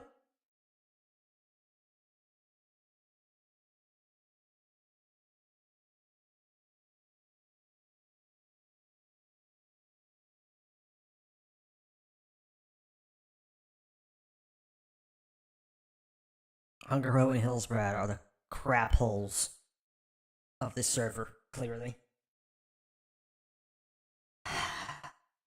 Yeah, the boys say, welcome to freaking Hillsbrad. Welcome to Hillsbrad indeed, man. This is the life I've chosen. Alright. Creeping totalitarianism. But by the same token, you know, if you're just one of the crowd, sometimes it's good just to be one of the crowd, and then you're a little irritable and people can just brush that off. But if you're someone they have dared to open their heart to, because that's what admiration is, and then you betray that, then that's they'll never forget it. And then they'll tell everyone too. So it takes a lot of alertness. And so Tammy and our life has got complicated, because in Toronto, for example, we can't really just go for a walk. It's always a high drama production, because always people come up and they have some heart-rending story to tell. And I'm not being cynical about that. Yes. It's a hard thing to bear, because people don't do that. They don't just open themselves up to you like that and share the tragedy of their life. But that's an everyday occurrence. And so when we go up to our cottage, which is out of the city, it's a relief, because as wonderful as that is, like I have a weird life, because everywhere I go, it's very weird. It's like I'm surrounded by old friends, because I walk down the street in any city now, virtually, and people say, "Hello, Dr. Peterson, so nice to see you," or they say better things than that. That's crazy. I don't know how he could. One experience in 5,000. I don't know what that would be very like, rare. man. It's Although crazy. you don't forget those either. But it's very strange. So. And there's an intimacy. They know you well, and because they leap into They avoid the small talk often. They leap into familiarity. It really is like it's an old friend, and it feels like that. For me personally, the experience is the goodbye hurts because there's a sense where you're never going to see that friend again. Right.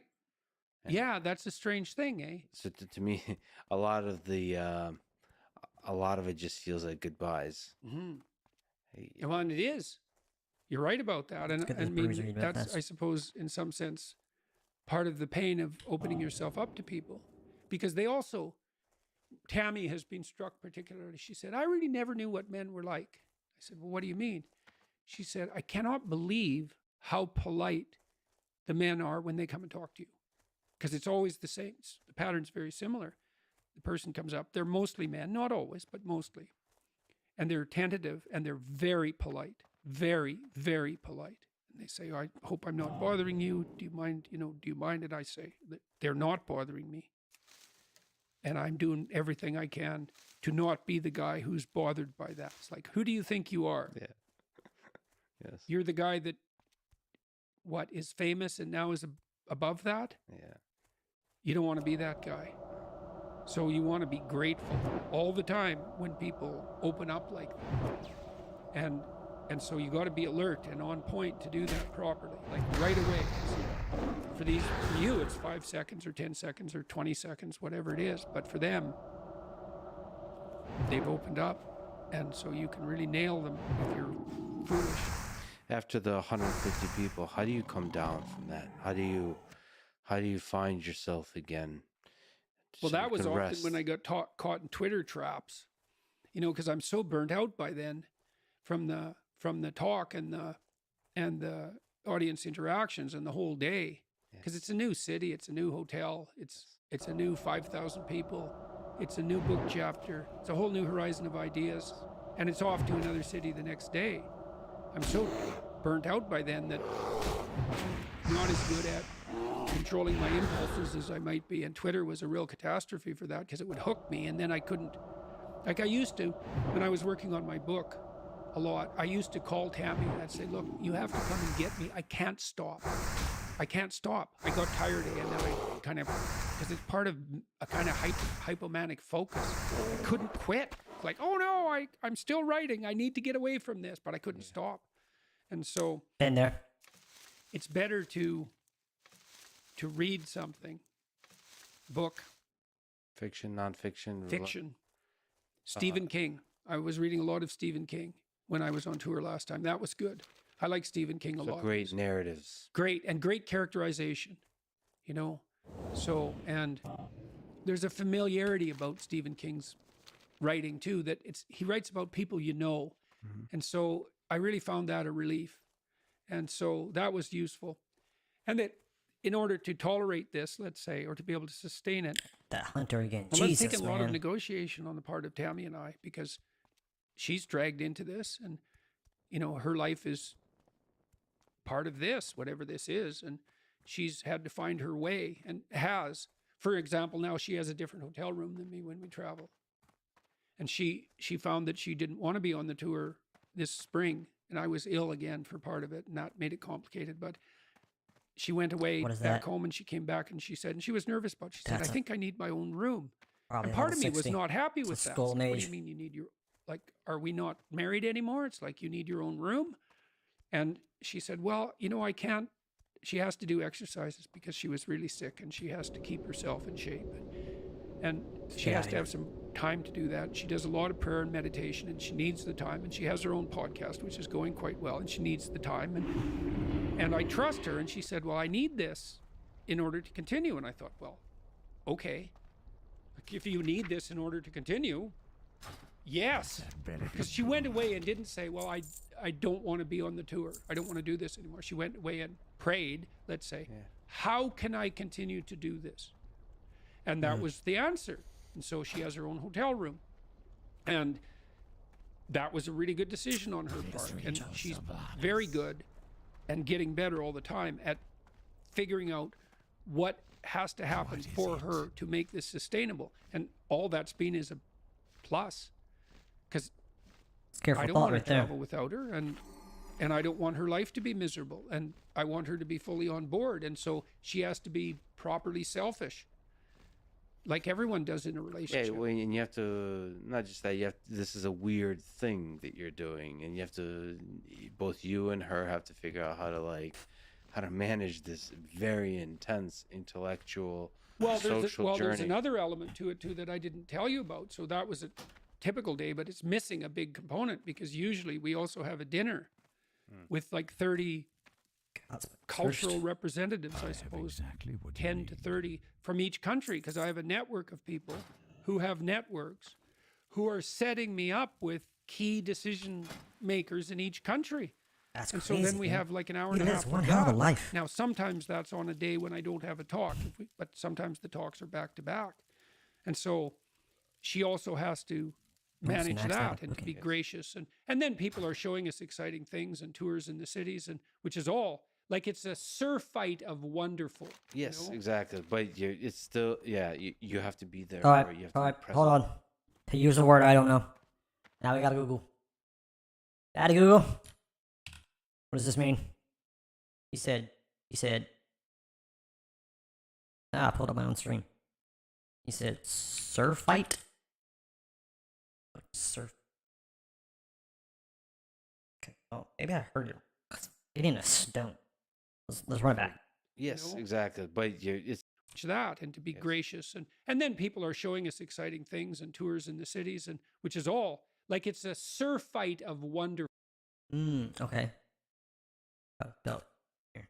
The IET. Excessive amount. Okay. That kind of context clues maybe think that's probably what it meant. Jeez. That's a word I never heard before.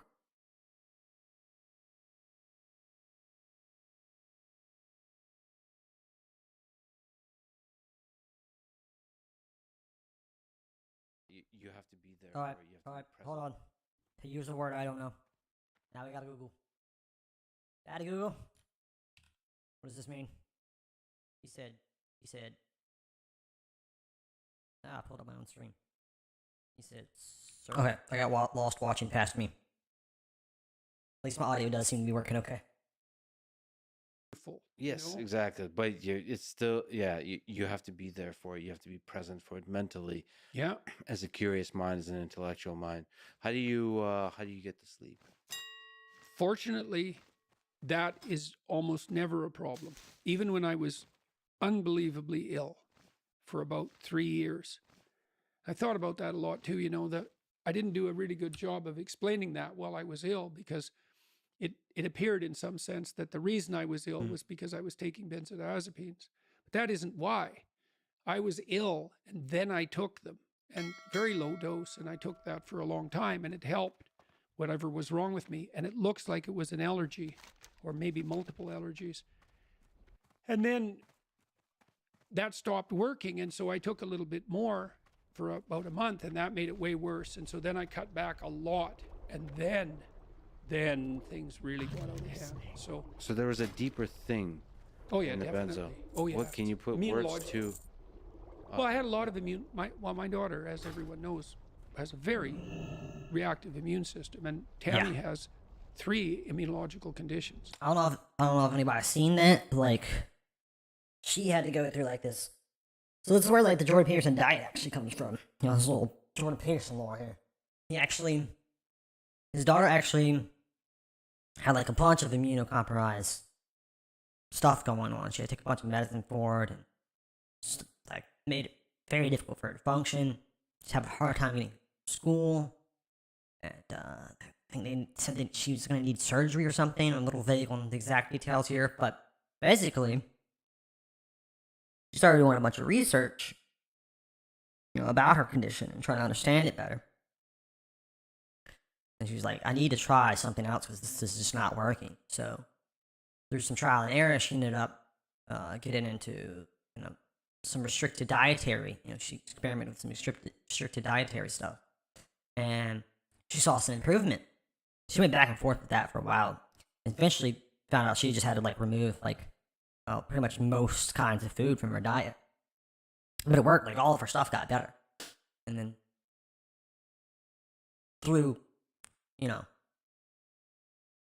interacting with his daughter, keeping up with his daughter, Jordan Peterson, pretty much adopted her method, again, taking it initially as an experiment, just to see, and it worked for him as well. So it's all like I eat a steak with no seasoning on it, and then I only drink water. Yeah, that's actually started with his daughter and all of her immunocompromised stuff she had going on,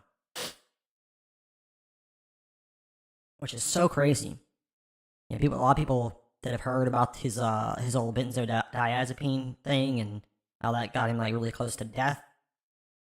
I think that he was just he was just popping pills just as like a thing, like he just did, and not actually he was actually trying to treat symptoms rather than find a cure for his problems. Just because he could just keep moving. Like he's a very work-oriented individual. And then that got bad, as he ramped up the benzos. It became a really degenerative situation. And then he tried to get off of them and went through withdrawal. And then, all of his other health stuff got worse. Nearly killed him. It's crazy. Man's been through a lot. Each of them quite serious. And I had psoriasis and peripheral uveitis, which is an autoimmune condition, and alopecia areata, and chronic gum disease, all of which appeared to be allergy related. And so Michaela seems to have got all of that. And so that I think was at the bottom of, because I also had this proclivity to depression that was part of my family history. But I think that was all immunological as far as I can tell. So one of the things that's happened to me, I always noticed I really couldn't breathe. Like I could breathe about 1/5 as much as I sometimes could. And so I was always short of breath. And it looks like what that was perhaps was I was always on the border of an anaphylactic reaction, which is not pleasant. And that's hypersympathetic activation, no parasympathetic activation. I couldn't relax at all. That's an immunological response. Allergic response, yeah. So anyways, that was what seemed... Now, this, I don't like to talk about this much because it's so bloody radical and, I don't like to propagate it, but this diet seems to have stopped all of that. I don't have psoriasis. All of the patches have gone. Yeah. My gum disease, which is incurable, I had multiple surgeries to deal with it, is completely gone. Took 3 years. My right eye, which was quite cloudy, is cleared up completely. What else has changed? Well, I lost 50 pounds and like instantly and kept it off. I should mention that I too am not a deep investigator of nutritional science. I have my skepticism towards the degree to which it is currently a science, because like a lot of complex systems, it's full of mystery and full of profiteers, the people that profit of different kinds of diets. But I should say, for me personally, it does seem that I feel by far the best when I eat only meat. It's very interesting, and I discovered that a long time ago. First of all, how do you discover it? So the discovery went like this. I started listening to ultra marathon runners about 15 years ago, and they started talking about fat adapted running. So I first discovered that I don't have to run super fast to enjoy running. That in fact I really enjoy running at a slower pace. So that was like step one. It's like, oh, okay, if I maintain something called the MAF rule, which is a pretty low heart rate, if I maintain that, you can actually get pretty fast while maintaining a pretty slow average speed in general. Anyway, they fuel themselves on low carb diets. So I got into that. On top of that, they also fast often. So I discovered how incredible my mind feels when fasted. People call it intermittent fasting, but that's an optimization of death, because when you fast, your body logically and obviously, if you think about it biologically, is, well, what does your body scavenge first? Well, damaged tissue. So I know the literature on fasting to some degree, and it's very compelling literature. If you starve dogs down, I think it's 20% below, rats too, below their optimal body weight, they live 30% longer. Yeah. That's crazy. That's a lot, 30%. Like, yeah, it's a 30%. fuck ton. Yeah, 30%. Well, there is aspect to a lot of these things that make me nervous because I always feel like there's no free lunch, that I'm going to pay for it somehow. But there's a focus that I am able to attain when I fast, especially when I eat once a day. My mind is almost like nervously focused. It's almost like an anxiety, but a positive one, or one that I can channel into just like an excitement. I wonder how much of that's associated with, well, imagine that signifies lack of food, which not that hard to imagine. Well, maybe you should be a lot more alert in that situation, right? Yeah. Biologically speaking, because you're in hunting mode, let's say, not desperate, but in hunting mode. And God only knows, maybe human beings should be in hunting mode all the time. Often, but we don't know that. So I wonder if it has a stress on the system that long term causes the system to It doesn't look like it. It seems in case of fasting not. And then on top of that, I discovered that the thing I enjoy, I just don't enjoy eating fat as much. So I love eating meat. And when you talk about low carb diet, so I just discovered through that process, if somewhat fatty meat, but just meat, I just feel a lot of the things that make me feel weird about food, like a little groggy or like full or just whatever. The aspects of food that I don't enjoy, they're not there with meat, and I'm still able to enjoy company. And when I eat once a day and eat meat, at least in Texas, you could still have all the merriment of you have dinner with friends. Now I don't do the you have a very serious thing that there's health benefits that you are very serious about. For me, I can still drink whiskey. I'll still do the things that add a little bit of spice into the thing. Yeah. Now, when you completely remove the spice, it does become more difficult.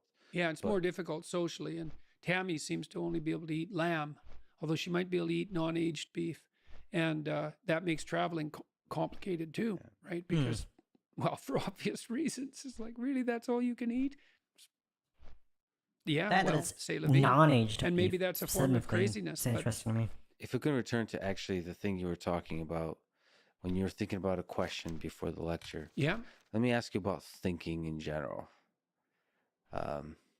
This is something maybe that you and Jim Keller think a lot about, is thinking how to think. How do you think through an idea? Well, first of all, I think, okay, that's a really good question.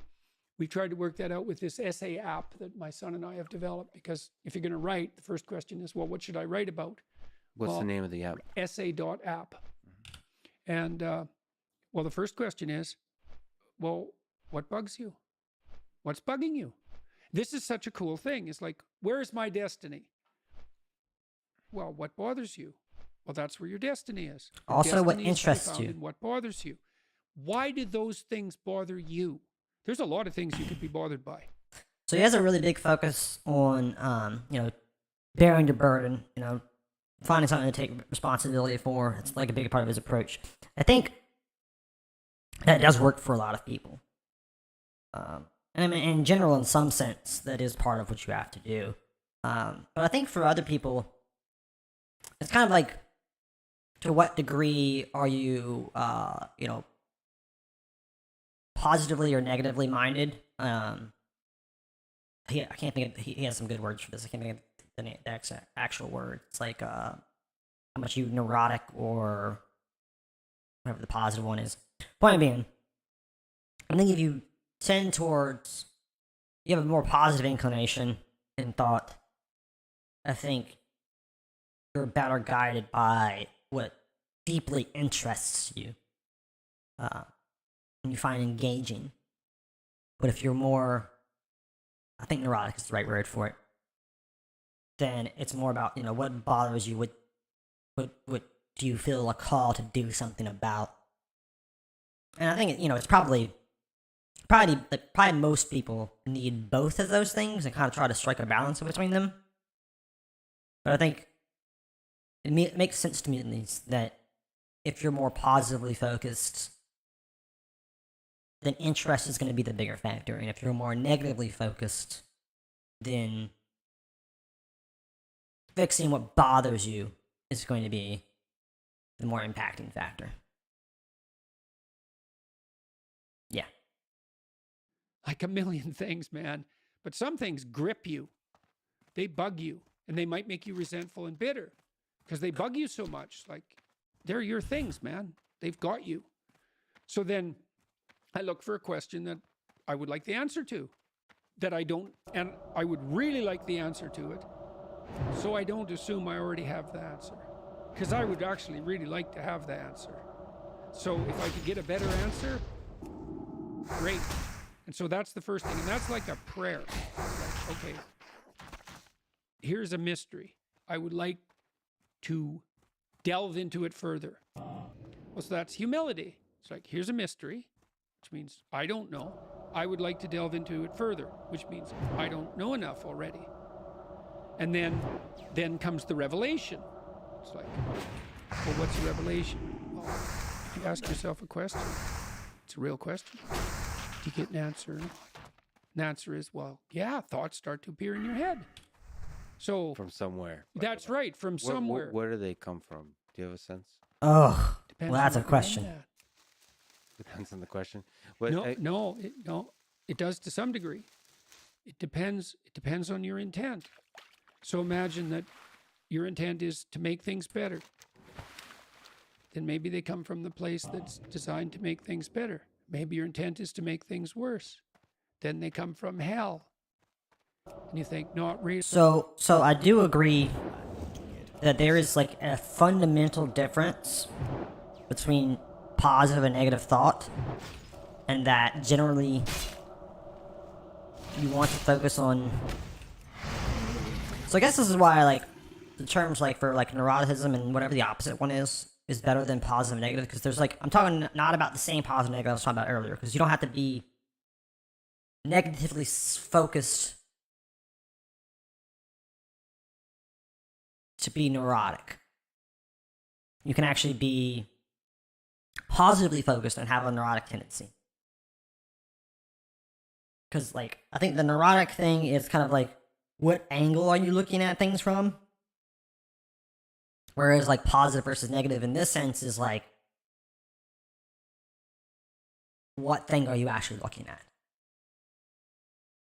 And I think, yeah, there's an inherent difference between the negative and the positive in this way. And the negative actually degrades like the reasoning, like logical brain functioning, cognitive power. It degrades cognitive capacity, and positive thought bolsters cognitive capacity. Because you can kind of see this in people, like people that are really focused on like being hateful and resentful and whatnot. They tend to have very short-sighted attempts at logic, and don't question very deeply. Whereas those who are more positively focused tend to question more deeply and tend to have more solid logic. And I think that's kind of what he's pointing at here. It's like, you're so sure about that, are you? Is your intent conscious? Like, are you able to introspect it's conscious and habitual, right? Because as you practice something consciously, it becomes habitual. Yep. But it's conscious. It's like when I sit down before I do a lecture, I think, okay, what's the goal here? To do the best job I can. To what end? Well, people are coming here not for political issues. They're coming here because they're trying to make their lives better. Okay, so what are we doing? We're conducting a joint investigation into the nature of that which makes life better. Okay, what's my role? To do as good a job about that as possible. What state of mind do I have to be in? Am I annoyed about the theater? Or am I clued in and thrilled that 4,000 people have showed up at substantial expense and trouble to come and listen to me talk? And if I'm not in that state of mind, I think, well, maybe I need something to eat, or maybe I need to talk to someone, because that ingratitude is no place to start. It's like I should be thrilled to be there, obviously. And so that orientation has to be there. And then is it conscious? All this is conscious. What am I serving? The highest good I can conceptualize. What is that? I have some sense, but I don't know it in the final analysis, which is why the investigation is being conducted. Who's doing it? Me, whoever I'm communing with, and the audience. And so I try to get myself, and I chase everybody away from that. It's like I have to do that by myself. Are you writing stuff down? Yes, at that point I just make point notes, and it's usually about maybe 30 notes. But then on stage I never refer to them, and I often don't even use the structure that I laid out. Kind of an interesting thing. From where do powerful phrases come from? Do you try to encapsulate an idea into a sentence or two?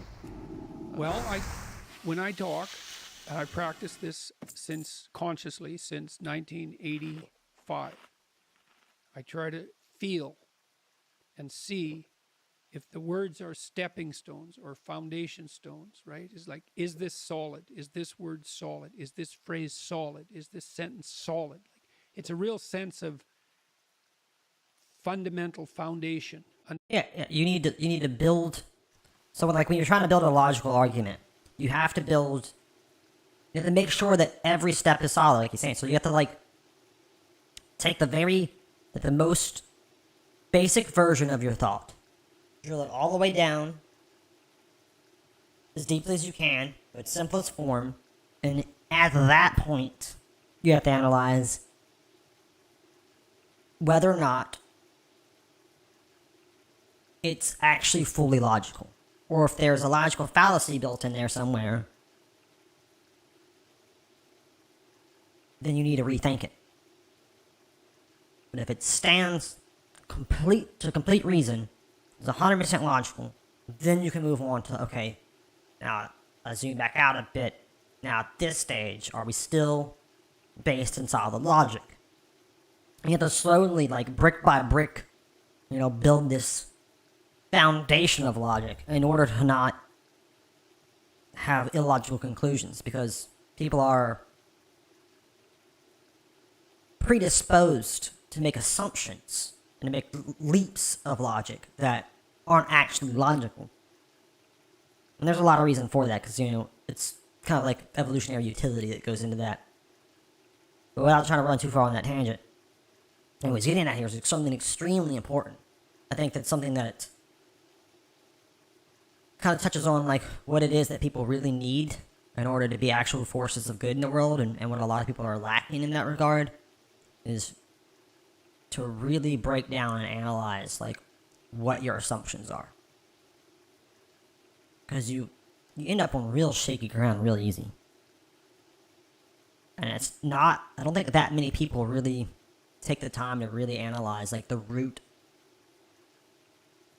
of where their notions come from. Under each word, and I suppose people ask me if I pray, and I would say, I pray before every word. Well, when you're asking questions, like, you're very clear-headed and present in your ability to ask questions and inquire. So how do you do that? So first of all, I'm worried that my mind easily gets trapped when I step on a word and I know it's unstable. You kind of realize that you don't really know the definitions of many words you use, and that can be debilitating. So I kind of try to be more carefree about the words I use, because otherwise you get trapped. You don't want to be obsessional. Like, literally, my mind halfway through the sentence will think, well, what does the word sentence mean? Right. Well, and then everything else just explodes.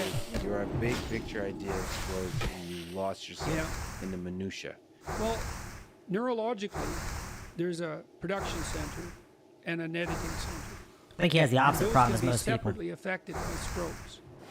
And so often when people are writing or talking, they try to activate both at the same time. And that's So people will try to write an essay and get every sentence right in the first draft. That's a big mistake. Yeah. And so then you might say, well, how can you be careful with your words but carefree?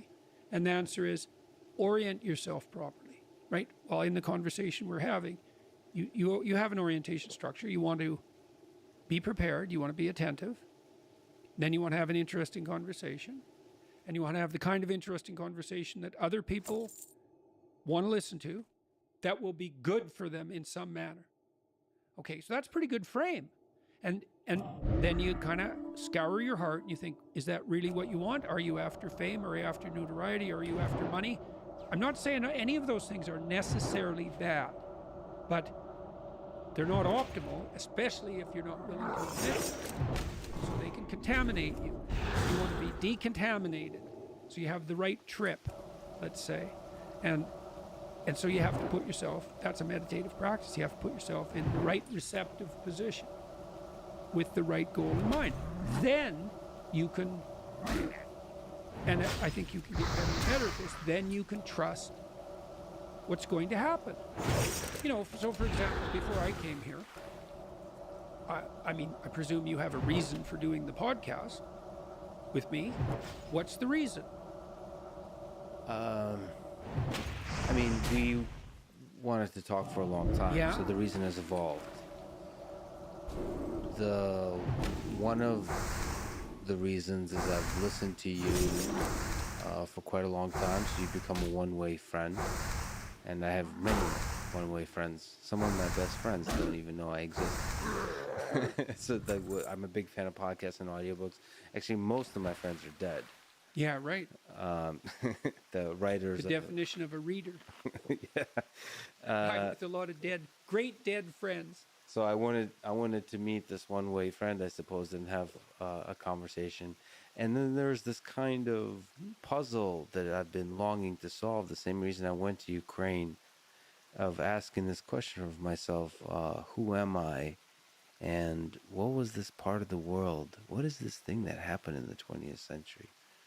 That I lost so much of my family there, and I feel so much of my family is defined by that place.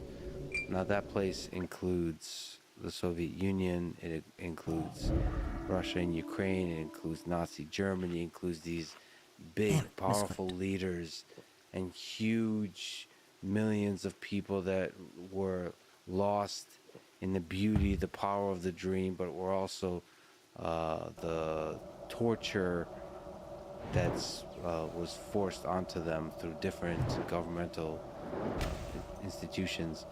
And you are somebody that seemed from some angle to also be drawn to try to understand what was that. And not in some sort of historical sense, but in a deeply psychological human sense. What is that? Will it repeat again? In what way is it repeating again? And how can we stop it? And how can we stop it? And so that's the crucial issue. I felt I wanted to, from a very different background, pull at the thread of that curiosity. You know, I'm an engineer, you're a psychologist. I got you. Both lost in that curiosity, and both wear suits. And to talk with various levels of eloquence about sort of the shadows that that history cast on us. So that was one. And also the psychology. I wanted to be a psychiatrist for a long time. I was fascinated by the human mind. Until I discovered artificial intelligence, the fact that I could program and make a robot move, and until I discovered that magic, I thought I wanted to understand the human mind by being a psychiatrist, by talking to people, through talk therapy, psychotherapy. So now you got the best of both worlds, because you get to talk to people and you get to build robots. Yeah, I mean, but the dream ultimately is the robot. That I felt like by building the thing, we gotta leave. Start to try to understand it.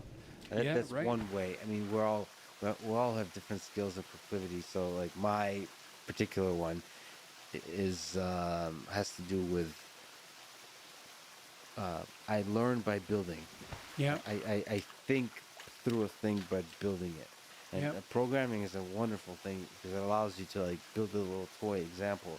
So in the same way you can do a little thought experiment Programming allows you to create a thought experiment in action. It can move, it can live, it can, Right. and then you can ask questions of it. So all of those, because of my interest in Freud and Jung, you're also in different ways have delved deeply into humanity, the human psyche, through the perspective of those psychologists. So for all those reasons, I'll pass across. Yeah, so that's quite a frame for a discussion, right? You had all sorts of reasons, and then you think, well, are you just letting the conversation go where it will? It's like, well, not exactly. You spent all this time. It's not like this came about by accident, this conversation. You spent all this time framing it. And so all of that provides the implicit substructure for the play in the conversation. And if you have that implicit, here's another way, this is very much worth knowing, is if you get the implicit structure of perception right, everything becomes a game. And not only that, a game you want to play. And maybe in the final analysis, a game you'd want to play forever. So, that's obviously a distant beckoning ideal. But we know games need rules, or there's no play.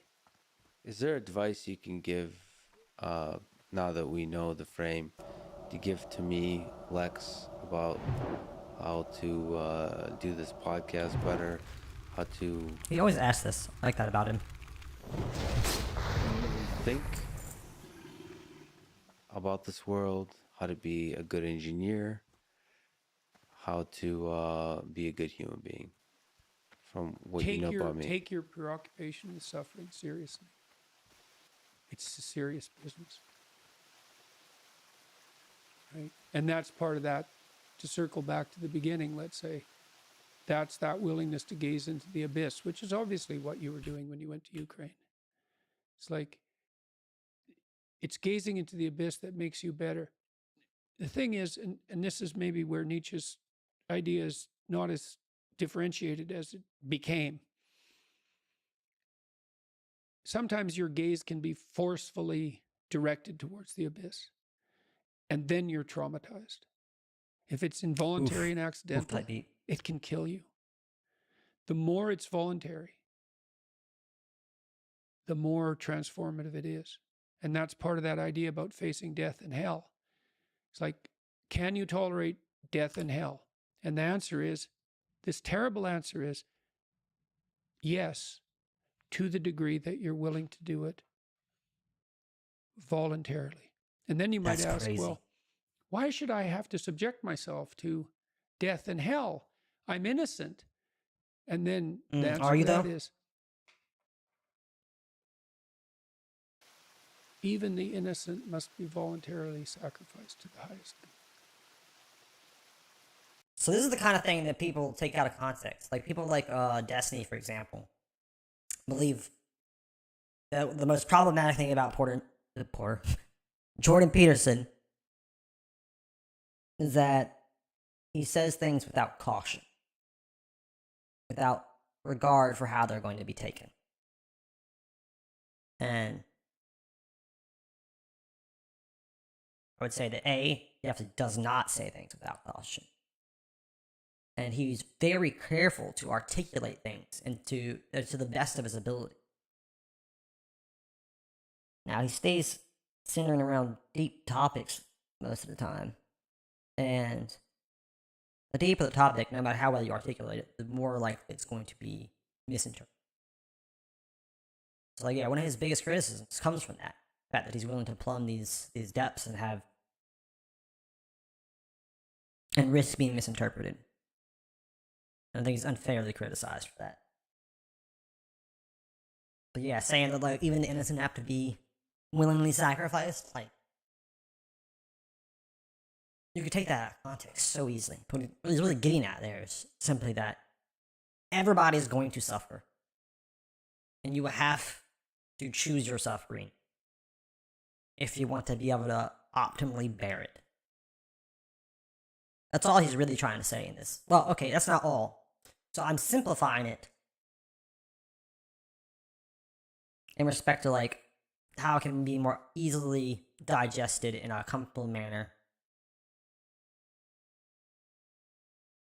But he says it the way that he says it, because he's trying to point at more than just that circus concept itself. Like I said, he centers around really deep topics. It's also trying to he's trying to present the reason why what he's saying is true, and not just something that he believes is true. He's trying to build into it the reasoning behind it. This is a very philosophical approach. And it makes it very useful for people that are going to think about it deeply. For people that don't have a lot of practice with that, it just makes it much more easy to misinterpret. It's a real difficult dance he's playing. On that note, I'm going to have to step away again. I'll be back in less than 10 minutes. For sure, less than 10 minutes. Alright, see what time it is now. Okay, I see the time. Less than 10 minutes. Be right back.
Yo, it is actually cold in this place.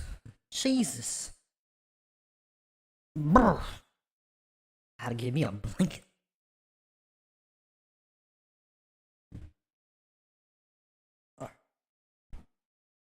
Let's get back to this. Can I find squad? Whoa, shit. Jumped off.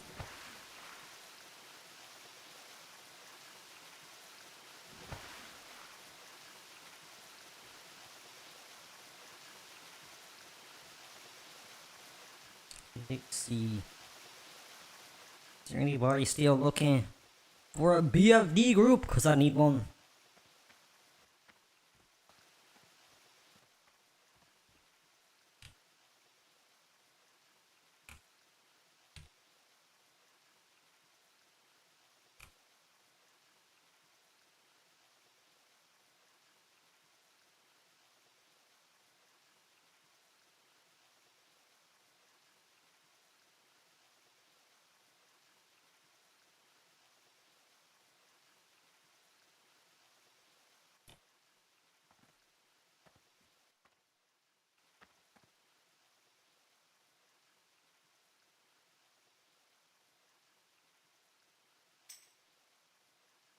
Oh, we got one. We got a healer already. Nice.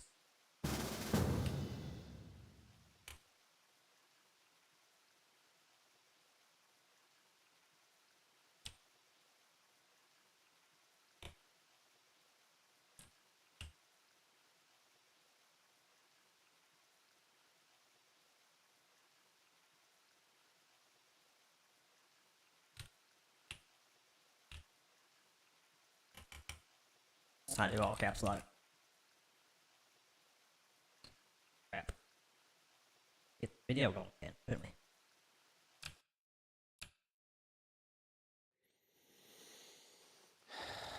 That's such an interesting distinction.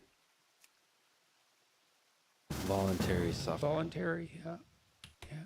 Well, that's why the central Christian doctrine is pick up your cross and follow me. And I'm speaking not in religious terms saying that. I'm just speaking as a psychologist. It's like one of the things we've learned in the last 100 years is voluntary exposure to that which freezes and terrifies you in measured proportions is curative. So a form of, at least in part, involuntary suffering is depression. Do you have advice for people on how to find a way out? You're a man who has suffered in this way, perhaps continue to suffer in this way. How do you find a way out? The first thing I do as a clinician, if someone comes to me and says they're depressed, is ask myself a question.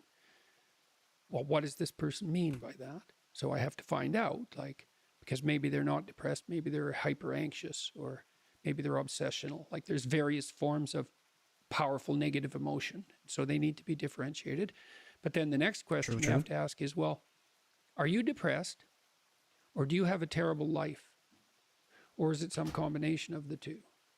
So if you're depressed, as far as I can tell, you don't have a terrible life. You have friends, you have family, you have an intimate relationship, you have a job or a career. You're about as educated as you should be given your intelligence. Use your time outside of work wisely. You're not beholden to alcohol or other temptations. You're engaged in the community in some fundamental sense, and all that's working. Now, if you have all that and you're feeling really awful, you're either ill or you're depressed. And so then sometimes there's a biochemical route to that, treatment of that. My experience has been as a clinician is if you're depressed, but you have a life and you take an antidepressant, it will probably help you a lot. Now, maybe you're not depressed. Exactly. You just have a terrible life. What does that look like? You have no relationship. Your family's a mess. You've got no friends. You've got no plan. You've got no job. You use your time outside of work, not only badly, but destructively. You have a drug or alcohol habit or some other vice, pornography addiction. You are completely unengaged in the surrounding community. You have no scaffolding whatsoever to support you in your current mode of being or you move forward. And then as a therapist, well, you do two things. Well, if it's depression per se, well, like I said, there's sometimes a biochemical root, a nutritional root. There's ways that can be addressed. It's probably physiological if you're, at least in part, if you're depressed but you have an okay life. Sometimes it's conceptual. You can turn to dreams sometimes to help people because dreams contain the seeds of the potential future. And if your person is a real good dreamer and you can analyze dreams, that can be really helpful. But that seems to be only true for more creative people. And for the people who just have a terrible life, it's like, okay, you have a terrible life. Well, let's pick a front. How about you need a friend, like one sort of friend? Do you know how to shake hands and introduce yourself? I'll have the person show me. So let's do it for a sec. So it's like this. Hi, I'm Jordan. And people don't know how to do that. And then they can't even get the ball rolling. For the listener, Jordan just gave me a firm handshake. Yeah, as opposed to a dead fish. You know, and there's these elementary social skills that hypothetically, if you were well cared for, you learned when you were like 3. Yeah. And sometimes people have, I had lots of clients. So he's going to say no. To whom no one ever paid any attention. And they needed like 10,000 hours of attention. And some of that was just listening because they had 10,000 hours of conversations they never had with anyone. And they were all tangled up in their head. And they had to just, one client in particular, I worked with this person for 15 years. And what she wanted from me was for me just to shut the hell up for 50 minutes, which is very hard for me, and to just tell me what had happened to her. And then what happened at the end of the conversation, then I could discuss a bit with her. And then as we progressed through the years, the amount of time that we spent in discussion increased in proportion in these sessions until by the time we stopped seeing each other, when my clinical practice collapsed, we were talking about 80% of the time. But she'd never been attended to properly, ever. And so she was an uncarved block in the Taoist sense, right? She hadn't been subjected to those flaming swords that separated the wheat from the chaff. And so you can do that in therapy. If you're listening and you're depressed, I would say if you can't find a therapist, and that's getting harder and harder because it's actually become illegal to be a therapist now because you have to agree with your clients, which is a terrible thing to do with them. Just like it's terrible just to arbitrarily oppose them. You could do the self-authoring program online because it helps you write an autobiography. And so if you have memories that are more than 18 months old that bother you when you think them up, part of you is locked inside that. An undeveloped part of you is still trapped in that. That's a metaphorical way of thinking about it. That's why it still has emotional significance. So you can write about your past experiences, but I would say wait for at least 18 months if something bad has happened to you, because otherwise you just hurt yourself again by encountering it. You can bring yourself up to date with an autobiography. There's an analysis of faults and virtues. That's the present authoring. And then there's a guided writing exercise that helps you make a future plan. That's young men who do that, could go to college. Young men who do that, 90 minutes, just the future authoring, 90 minutes. They're 50% less likely to drop out. That's all it takes. So sometimes depression is this heavy cloud that makes it hard to even make a single step towards it. Or you said isolate, make a friend. Oh man, sometimes the first step is extremely difficult. Oh my God, sometimes it's way worse than that. Like I had clients who were so depressed they literally couldn't get out of bed. So what's their first step? It's like, can you sit up once today? No. Can you prop yourself up on your elbows once today? Like you scale back the dragon till you find one that's conquerable, that moves you forward. There's a rubric for life. Scale back the dragons till you find one conquerable, and it'll give you a little bit of gold, commensurate with the struggle. But the plus side of that, because you think that, God, that's depressing. You mean I have to start by sitting up? Well, you do if you can't sit up. But the plus side of that is it's the Pareto distribution issue, is that aggregates exponentially increase. And failures do too, by the way, but aggregates exponentially increase. So once you start the ball rolling, it can get zipping along pretty good. This person that I talked about was incapable of sitting with me in a cafe when we first met, just talking, even though I was her therapist. But by the end, she was doing stand-up comedy. So, it took years. But that's a hell of a transformation. Still, most people won't do stand-up comedy. That's quite the bloody achievement. She would read her poetry on stage too. So for someone who was petrified into paralysis by social anxiety and who had to start very small, it was a hell of an accomplishment. Yeah, it all starts with one step. Do you have advice for first step is the hardest? In high school, you've given a lot of people look up to you for advice, for strength to search for themselves, to find themselves. Take on some responsibility. Do something for other people. You're doing something for yourself while you're doing that, even if you don't know it, for sure, because you're a community across time. Find something to serve. Somebody to help. Someone to help. To solve. Find a job. Do your best with the customers. Don't be above your job. You're going to get an entry-level job when you're a kid. Well, what else would you want? You want to be the boss? What do you know? You don't know anything. You could be the boss of your job. If you're working in a grocery store or you're working in a convenience store, assuming you're not working for terrified tyrants, you can be nice to the customers. You can develop your social skills. You can learn how to handle a boss-employee relationship. You can be there 15 minutes early and leave 15 minutes late. Like, you can learn in an entry-level job, man. And I'll tell you, if you take an entry-level job and you learn, and it's a reasonably decent place, you will not be in an entry-level job for long. Because everyone who's competent is desperate for competent people. And if you go and show yourself as competent, there'll be a trial period. But if you go show yourself as competent, all sorts of doors you didn't even know were there will start opening like mad. So you strive for competence, for craftsmanship. Yeah. For discipline. I said in one of the chapters in my books is focused on putting your house in order. It's like, well, how do you start? Make your bed. It actually took me quite a long time in my life before I made my bed regularly in the morning. Most of my life was in pretty good order, but that was one thing I didn't have in order. My clothes in my closet as well, all that's in order.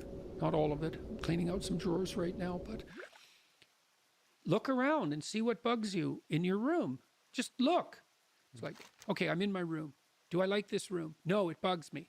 Okay, why? Well, the paint's peeling there, and it's dusty there, and the carpet's dirty, and that corner's kind of ugly, and the light there isn't very good, and my clothes closet's a mess, so I don't even like to open it. Okay, that's a lot of problems. That sucks. That's a lot of opportunity. Pick something and fix it. Something that bugs you. Yeah, but not too much. So the rule is pick something that you know would pick a problem. Pick a solution to it that you know would help, that you could do, that you would do. So you have to negotiate with yourself. It's like, well, I won't clean up this room. How do you know? I've been in here for 10 years and I've never cleaned it up. It's like, well, obviously that's too big a dragon for you. Would you clean one drawer? Find out. And so imagine now you want to be happy when you open that drawer and you think, well, that's stupid. It's like, is it? Maybe it's your sock drawer, which I cleaned up in my room the other day, by the way. You're gonna open that every morning. So that's like 30 seconds of your life every day. Okay, so I really wonder, how many people need this level of advice? Because it'd be really sad if it's a remotely large percentage of people. But I feel like that might actually even be the case. And by remotely large, I mean, if we're talking greater than 5% of, the human population need that level of advice, that's rough, man. That's real rough. Because, I mean, you're talking about, being completely unable to fucking manage anything. Being stuck, hard stuck. And that would suck. Dude, I would not hope that is the case for most people.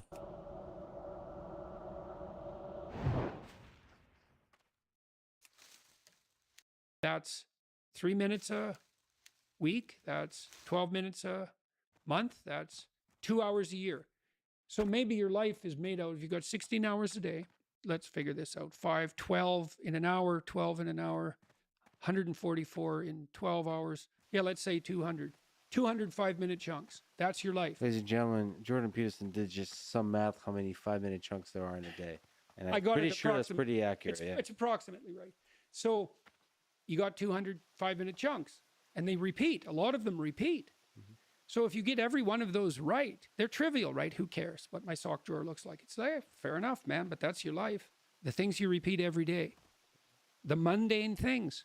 Think, I could get all those mundane things right. That's the game rules. It's like, now all the mundane is in place.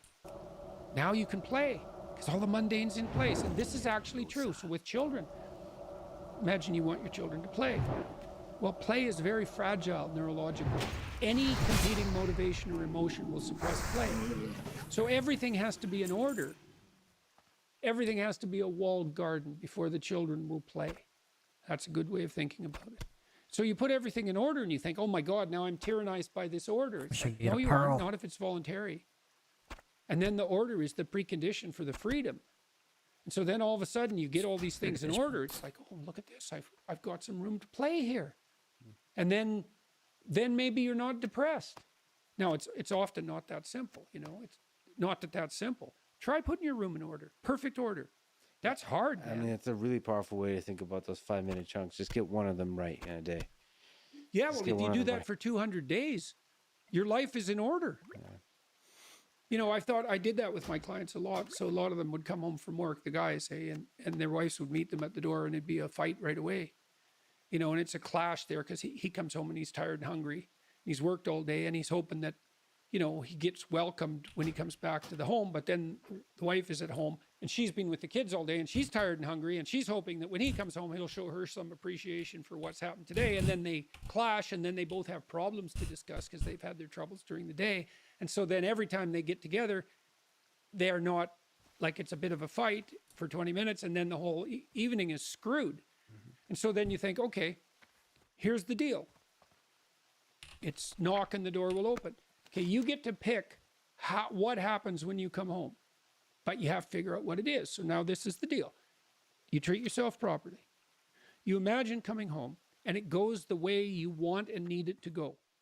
Okay, what does that look like? You get to have it, but you have to know what it is. What does it look like?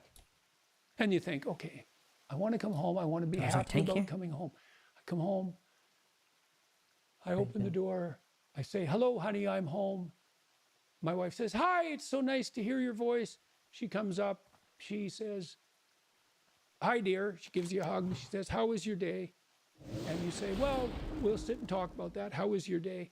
Well, we'll sit and talk about that. Do you need something to eat? Probably. Let's go sit and talk about our day. It's like, that sounds pretty good. Okay, that sounds pretty good. Might not be perfect, but sounds a hell of a lot better than what we're doing now. So how about we'll go talk to your wife. Say, okay, this is what's happening when I come home. I would like it to be better. What would you like to have happen if you could have what you wanted? And so she sits down and she thinks, okay, if he comes home, what do I want to have happen? And then now you got two visions and you say, well, what would you like? And you listen and she says, what would you like? And you tell her, and then you think, okay, now how can we bring these visions together? So not only do we both get what we want, but because we've brought them together, we even get more than we want. Well, who wouldn't agree to that unless they were aiming down? And that's so exciting. It's not a compromise. It's a union of ideals. That's even makes a better ideal. And then you get to come home. And then there's another rule that goes along with that, which is, please, dear, have the grace to allow me to do this stupidly and badly while I learn at least 20 times. Yeah. And I'll give you the same leeway. And then we'll practice stupidly for 20 times and we'll talk about it. And then maybe we'll get it right for the next 10,000 times. Yeah. Right? And you can do that with your whole life, and you can do that with your kids, and you can do that with your family. Like, it's not easy, but you can do it. It's a lot easier than the alternative. Let me ask for some dating advice from Jordan Peterson. How do you find, on that topic, the love of your life? That's a good question. I was asked that multiple times on my tour, 3 times in a row, in fact, because we asked people to use this Slido gadget. That's a popular question. To vary. It always came up to the top. And I got asked that 3 times. Let me run that question back. I was only half paying attention to that time. Topic, the love of your life.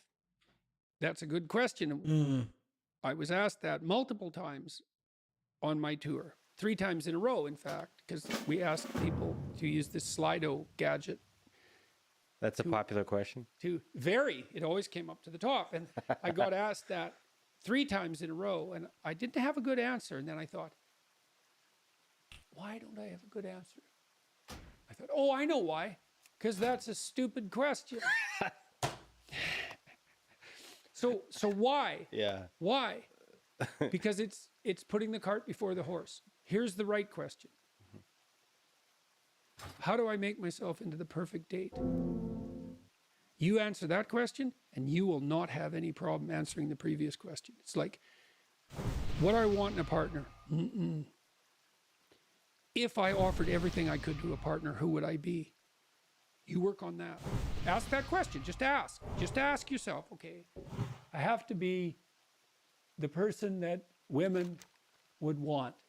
Rookies almost here. We almost got the squad. What do they want?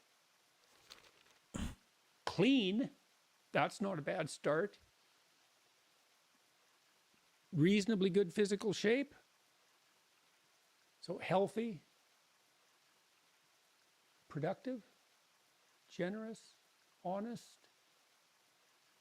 willing to delay gratification. So you dance with a woman. It's like, what's she doing? What are you two doing? Well, it's a pattern. There's patterns happening around you. That's the music. Patterns of being. That's the music. Now, can you align yourself with the patterns of being gracefully? That's what she's checking out. And then can you do that with her? And then can you do that in a playful and attentive manner and keep your bloody hands to yourself for at least a minute? And so, can you dance in a playful manner? It's like you can go through this in your imagination and you'll know. And then you think, well, how far am I from those things? And the answer is usually, man, it's a pretty horrible abyss separating you from that ideal. But the harder you work on offering other people what they need and want, the more people will line up to play with you. So it's the wrong question. It's like, how can I be the best partner possible? Good perspective. And then you think, well, if I do that, people will just take advantage of me. And that's the non-naive objection, right? Because the naive person thinks, well, I'll be good and everyone will treat me right. It's like the cynic says, no, I'll be good and someone will take me out. And then you think, well, what do you do about that objection? And the answer is, well, you factor that in. And that's why you're supposed to be, as soft as a dove and as wise as a serpent. It's like, I know you're full of snakes. I know it. Maybe I know it more than you do. But we'll play anyways. That's right. Voluntarily, right? It's like, and what's so cool about that is that even though the person you're dealing with is full of snakes, if you offer your hand in trust and it's real, you will evoke the best in them. And that's true. Even I've dealt with people who were pretty damn criminal and pretty top the charts, baby. Let's go. And sometimes dangerously so. And you tread very lightly when you're dealing with someone like that, especially if they're intoxicated. And even then, your best bet is that alert trust. It's the only thing I know that. Like I had one client who was he was a paranoid psychopath. That's a bad combination. That's a bad combo. He was a bad guy, man. He had like 4 restraining orders on him. And restraining orders don't work on the sort of people that you put restraining orders on. And he used to be harassed now and then by, a bureaucrat in a bank with delusions of power. And he would say to them, he used to kind of act this out to me when I was talking to him. He'd say, I'm going to be your worst nightmare. And he meant it. And he would do it. He had this obsession, psychopathic vengeance. that was just like right there, paranoid to the hilt. And paranoid people are hyper acute, so they're watching you for any sign of deceit or manipulation, and they're really good at it because like they're 100%. That's what paranoia is. It's 100% focus on that. And even under those circumstances, if you step carefully enough, you can avoid the axe. That's a good thing to know if you ever meet someone truly dangerous. We'll remember, for sure. Absolutely. I believe in that being fragile, nevertheless, taking that leap of trust towards another person, even when they're dangerous, especially when they're dangerous. If you care, if there's something there in those hills you want to find, then that's probably the only way you're going to find it, is taking that risk. I have to ask you about Gulag Archipelago by Solzhenitsyn that speak to this very point. There's so many layers to this book, we could talk about it forever. I'm sure in many ways we are talking about it forever. But there is sort of one of the themes captured in a few ways that was described through the book is that line between good and evil that runs through every human being. As he writes, the line dividing good and evil cuts through the heart of every human being. During the life of any heart, this line keeps changing place. Sometimes it is squeezed one way to exuberant evil, and sometimes it shifts to allow enough space for good to flourish. One and the same human being is, at various ages, under various circumstances, a totally different human being. At times, he is close to being a devil, at times to sainthood. But his name doesn't change, and to that name we ascribe the whole lot, good and evil. What do you think about this line? What do you think about this thing where we talked about if you give somebody a chance, you actually bring out the best in them? What do you think about this other aspect that throughout time, that line shifts inside each person, and you get to define that shift? What do you think about this line? Are we all capable of evil? Well, you know, the cosmic drama, that's Satan versus Christ. It's like, well, who's that about? If it's not about you. I'm speaking just as a psychologist or as a literary critic. Those are characters. At least they're that. Well, are they human characters? Well, obviously. Well, are they archetypal human characters? Yes. What does that mean cosmically and ontologically? I don't know. Is the world a story? Maybe. But the way stories are often told is the characters embody a I know. stable. Those are not great literature, though.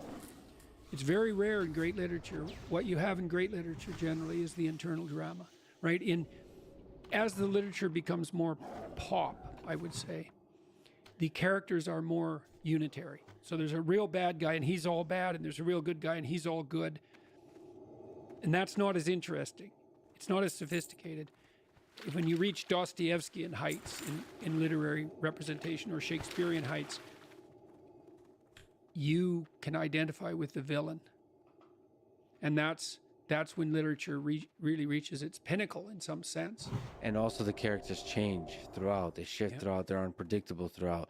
I'm taking the speaking of Russian more seriously recently. And I've gotten to talk to translators of Dostoevsky and Tolstoy and Chekhov, see your ping. Those kinds of folks. And you get one of the mistakes that translators made with Dostoevsky for the longest time is they would, quote unquote, fix the chaotic mess that is Dostoevsky, because there was a sense like he was too rushed in his writing. It seemed like there was tangents that had nothing to do with anything. The characters were unpredictable and not inconsistent. There's parts of phrases that seem to be incomplete, that kind of stuff.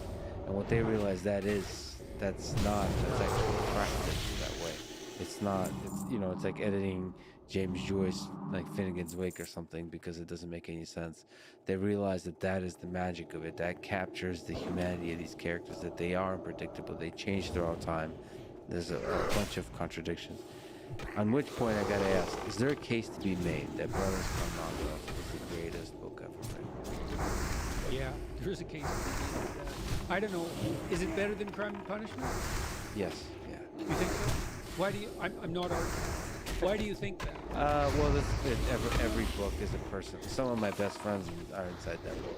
Yeah, it's an amazing book. I mean, There's no doubt about it. I think some books are defined by your personal relationship with them, and that one was definitive. And I almost graduated to that one because for the longest time, The Idiot was my favorite book of all, because I identified with the ideas represented by Prince Mishkin. I also identified. Ah, that's interesting. Prince Mishkin as a human being. Holy fool. Yeah, because the world kind of, my whole life still kind of saw me in that perception. My perception is kind of the fool. And different from the interpretation that a lot of people take of this book, I see him as a kind of hero. Definitely. To be a naive, quote-unquote fool, but really just a naive optimist. And naive in the best possible way. I do believe that... That's childlike. Yeah, childlike is a better... So naive is usually seen as... That's childish, naive. Yeah, but childlike is... That's why no one enters the kingdom of heaven unless they become like a child. That's Prince Mishkin. Dostoevsky knew that.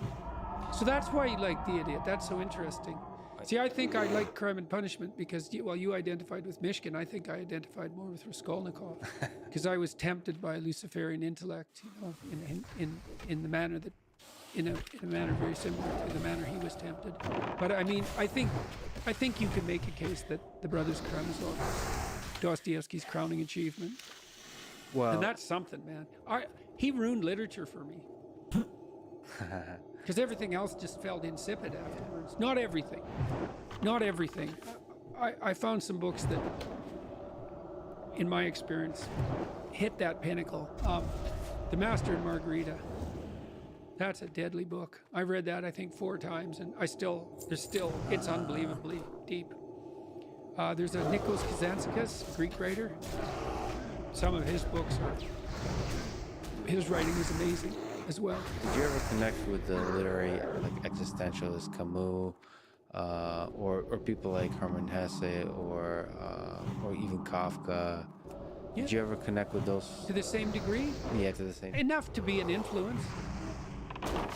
You have to be deaf in some fundamental sense not to encounter a great dead friend and fail to learn. And I mean, I tried to separate the wheat from the chaff when I read, and I read all the great clinicians, all of them, perhaps not.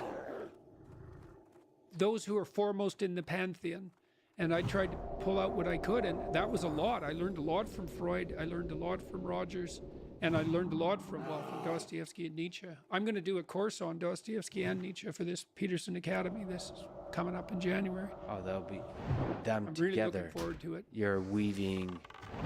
I hadn't thought about doing them together. Oh. That'd be fun. That's a good idea. Well, That'd be a good idea. There's an interesting. Steal that idea. You often weave them together Yeah. really masterfully because there is religious, in the broad sense of that word, themes throughout the writing of both. Yeah, well, there's uncanny parallelisms in their writing and their lives. So, and Dostoevsky's deeper than Nietzsche, but that's because he was a writer of fiction. Well, Nietzsche is almost a character in a Dostoevsky. He is definitely that. He is definitely that, yes. That's an interesting perspective to take. Apparently Nietzsche knew more about Dostoevsky than people had thought. There's been some recent scholarship on that grounds. Dostoevsky didn't know anything about Nietzsche, as far as I know. Could be wrong about that. But the thing that Dostoevsky had over Nietzsche is Nietzsche had to make things propositional in some real sense because he was a philosopher. And it's hard to propositionalize things that are outside your ken, but you can characterize them. And so in The Brothers Karamazov, Ivan is a more developed character than Alyosha in the explicit sense. He can make better arguments. But Alyosha wins like Mishkin because he's the better man. And Dostoevsky can show that in the actions. He can't render it entirely propositional, but that's probably because what's good can't be rendered entirely propositional. Yeah, I would agree with that Dostoevsky statement. had that edge over Nietzsche. He said, well, Ivan is this brilliant rationalist, atheist, materialist, and puts forward an argument on that front that's still unparalleled as far as I'm concerned. and overwhelms Alyosha, who cannot respond, but Alyosha is still the better man. So, which is very interesting. What the funny thing about those two characters is you, Jordan Peterson, seem to be somebody that at least in part embodies both, because you are one of the intellectuals of our time, rigorous in thought, but also are able to have that kind of, what would you describe? If you remove the religiosity of Alyosha, there's I was actually giving him that buff before you even asked for it. I didn't even notice he asked. Spirit of encouragement. Yes. Which one? Yeah, well, it's one of the things I did learn, perhaps, from looking into the abyss to the degree that I have had to, or was willing to, was that at some level you have to make a fundamental statement of faith. When God creates the world, after each day he says he saw that it was good. I think, well, is it good? Well, there's a tough question.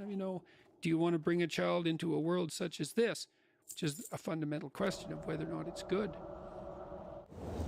It's an act of faith to declare that it's good, because the evidence is ambivalent. And so then you think, okay, well, am I going to act as if it's good? And what would happen if I did? And maybe the answer to that is, I think this is the answer.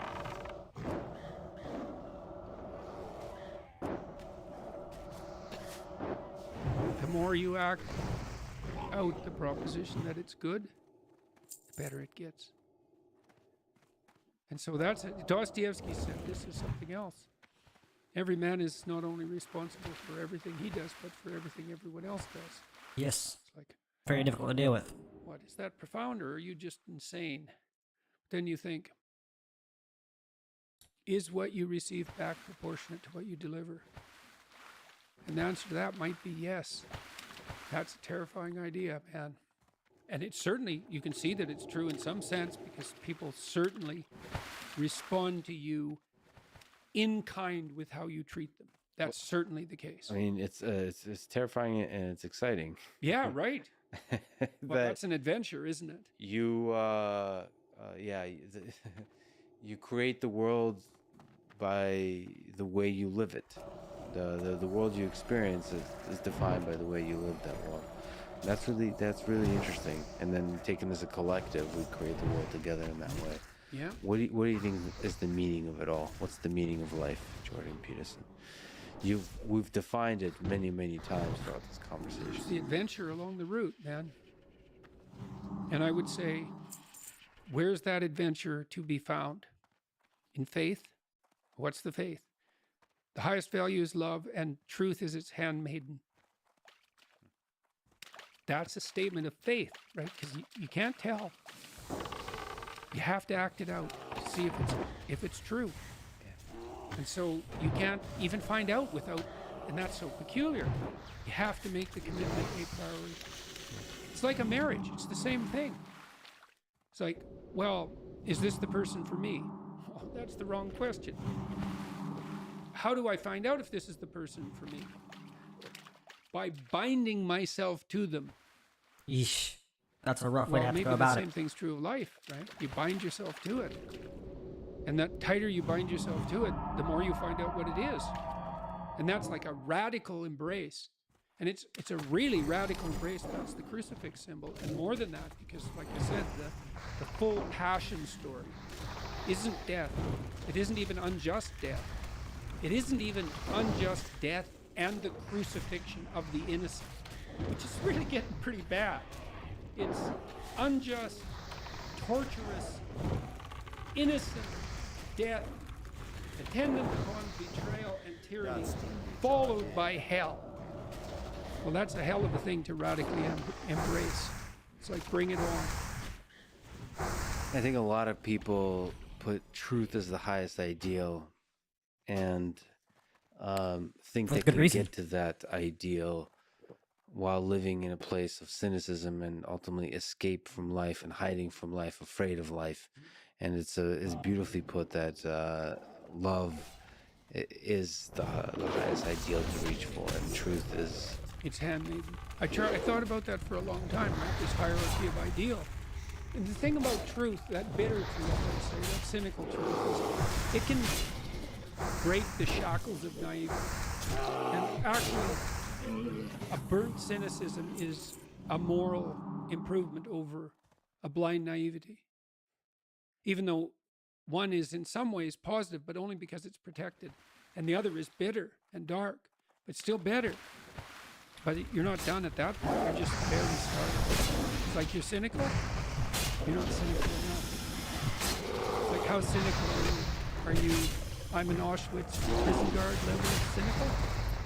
Because you have to go down pretty deep into the weeds before you find that part of you. But you can find it if you want. And then you think, well, I want to stop this. Well, that was the question you posed. In some sense, you're obsessed with, say, what happened on these mass scale catastrophes in the communist countries. It's like, oh, millions of people participate.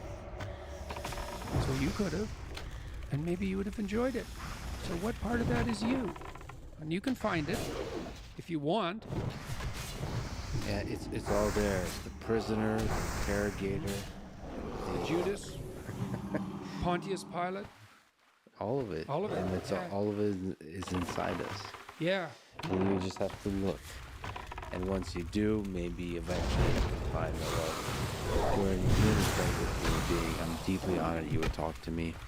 Thank you for being a truth seeker in this world, and thank you for the love. Hey, thanks for the invitation, man. Thanks for listening to this conversation with Jordan Peterson. To support this podcast, please check out our sponsors in the description. And now, let me leave you with some words from Friedrich Nietzsche. You must have chaos within you to give birth to a dancing star. Thank you for listening. Hope to see you next time.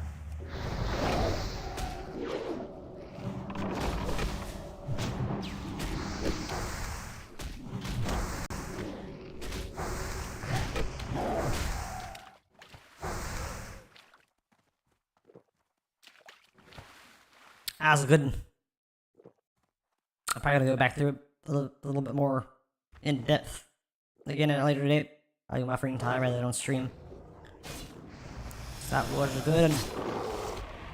It's not quite focused enough to really sit here and break down things as much as I would have liked to. It's still very enjoyable.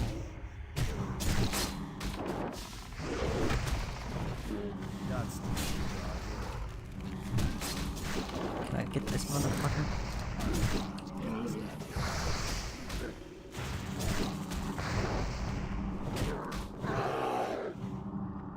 Nice.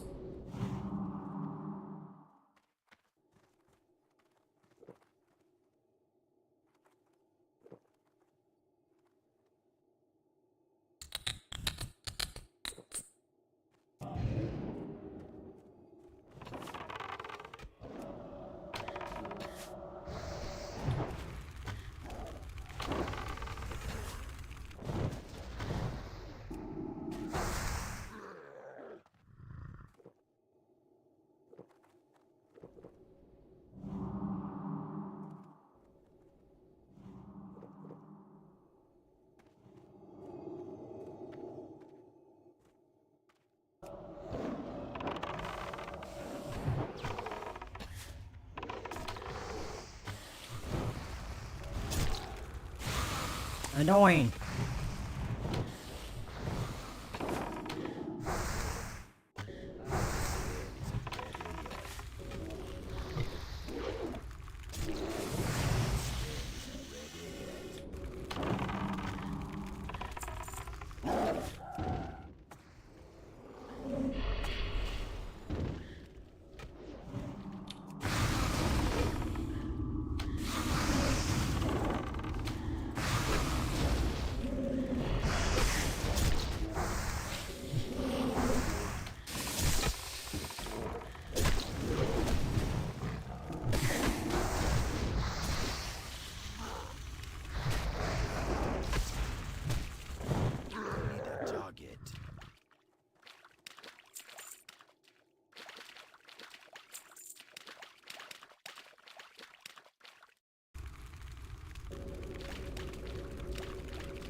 Wish I could get some good item drops, bro.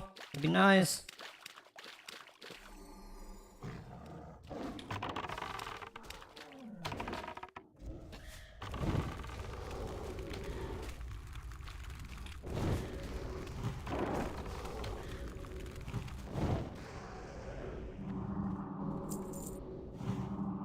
Let me see if I can get some music going here.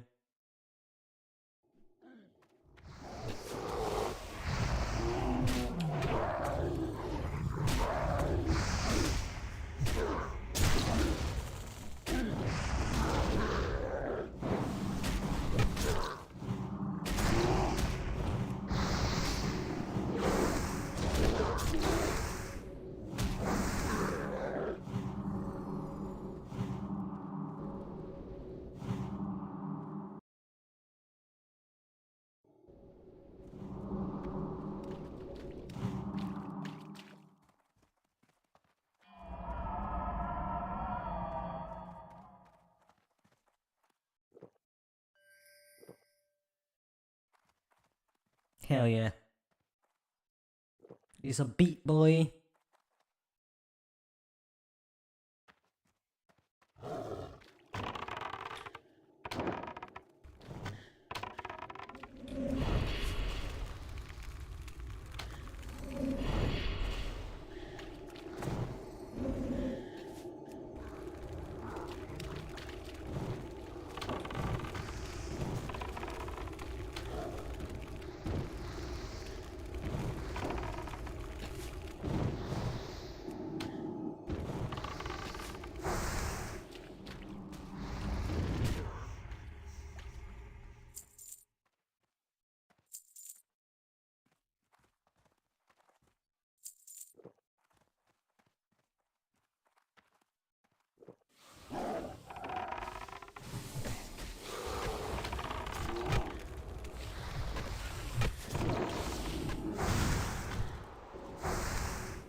Working our way back up to 20% of the damage.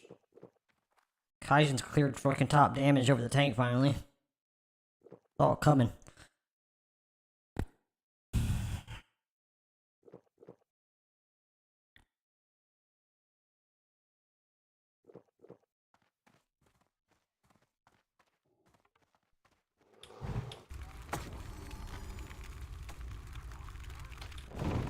I think we could probably hit 2 fireballs on this one.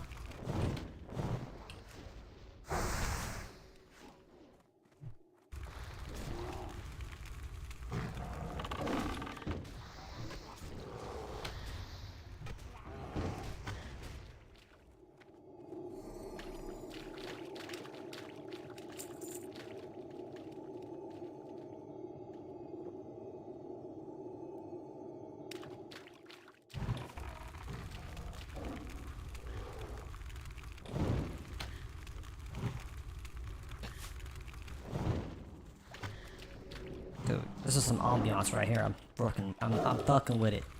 I'm really fucking with it. That spell isn't ready yet.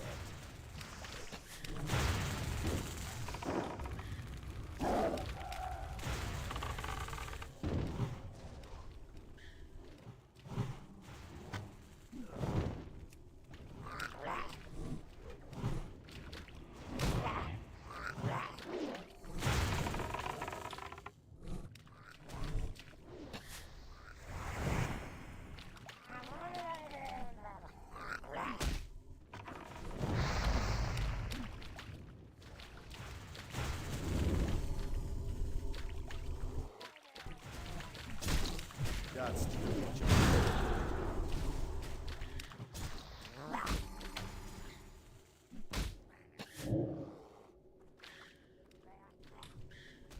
God damn, boy. God dang.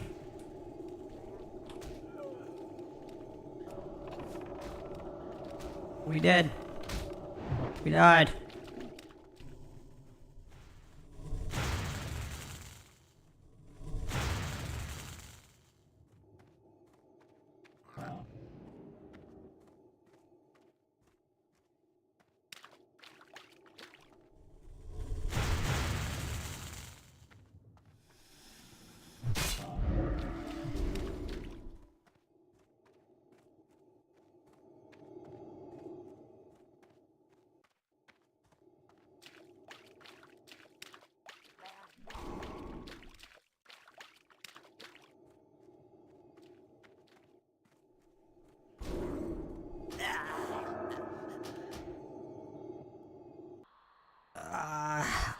I thought I might survive that, but I did not.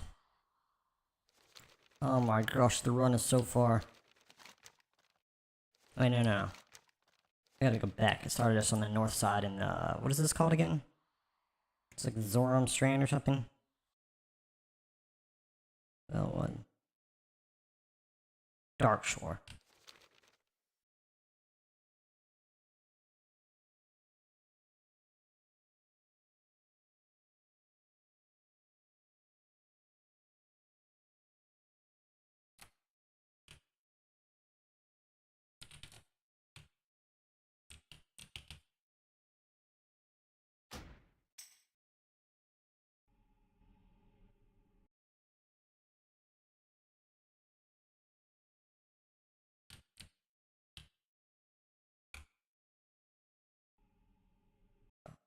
How do I... Oh yeah, I gotta do... There we go.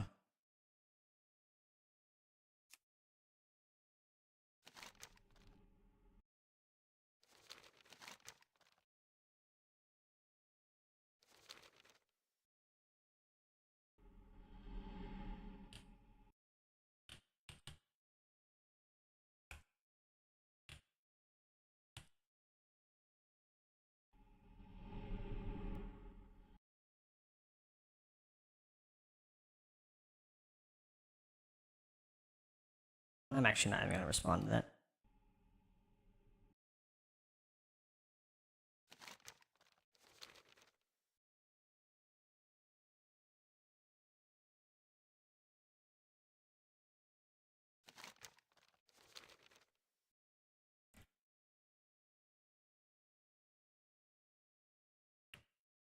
Well, I'm doing probably...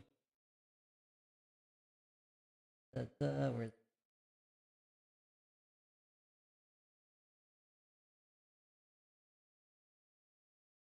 There we go.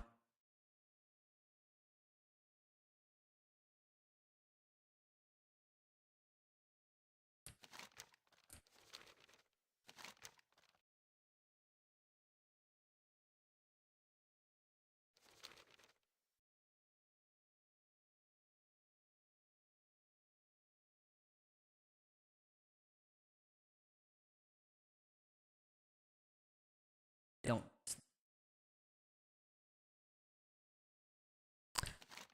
Alright. I'm definitely gonna be ending this stream after this is over. It is past time for me to get some food, boy. I'm hungry.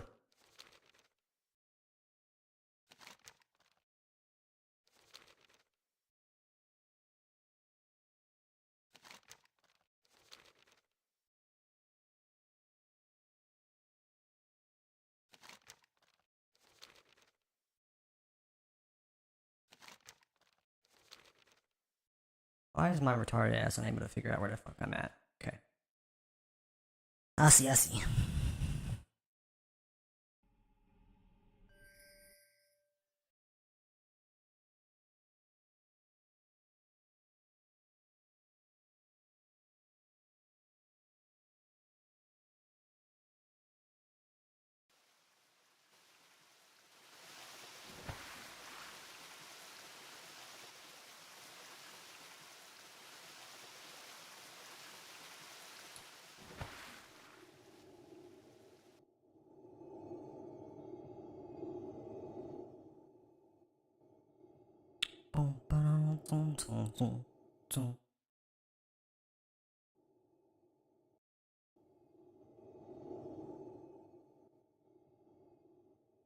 God, dude, I really am so hungry. It's starting to hit me hard right now.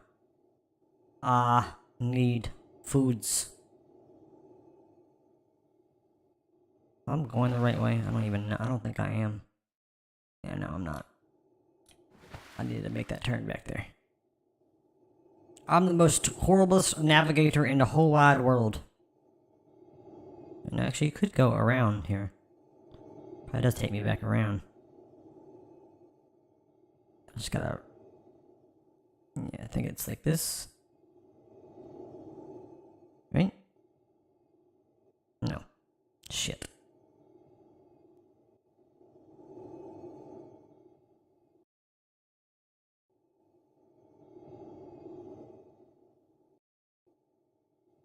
Okay, I'm backtracking too much. We go around this right side?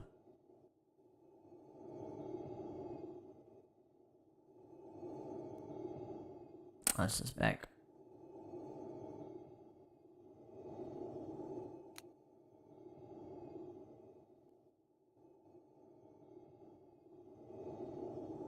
And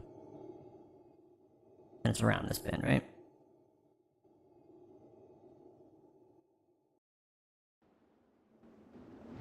Alright, we figured it out. We made it.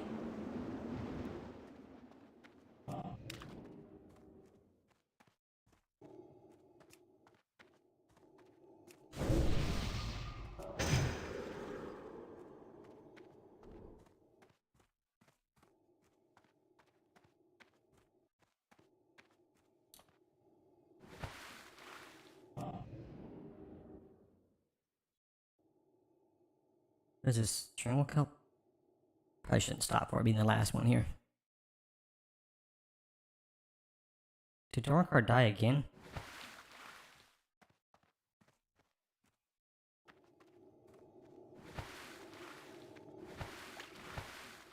Lost my spot. I've lost my spot. Where am I?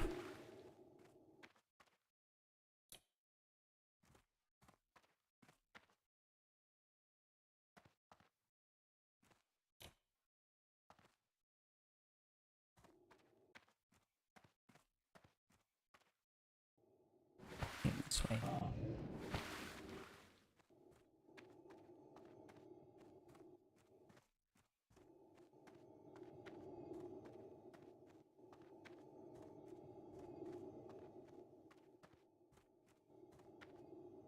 Nope. I backtracked myself. Jesus, dude.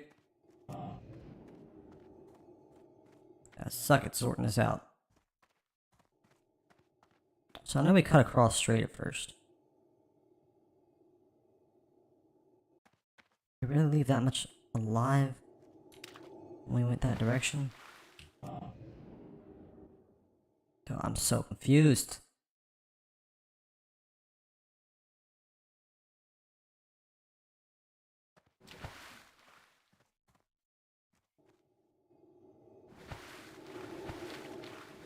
Oh yeah, okay, I remember going up this thing. And around here, okay. Nice, nice, nice.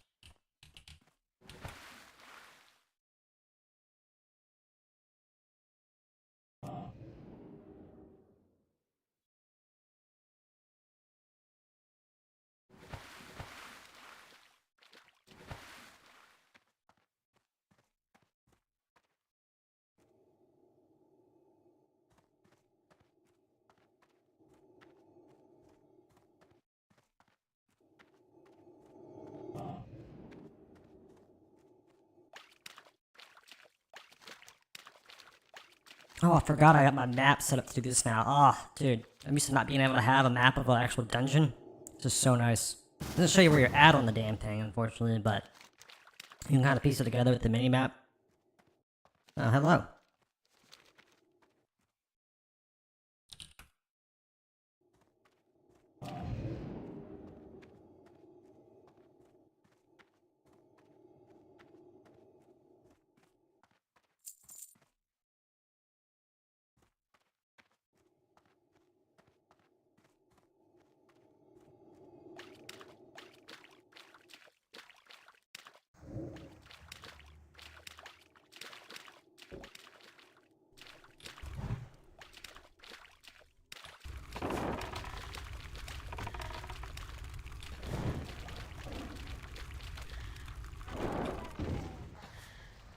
We're gonna do a third fireball now.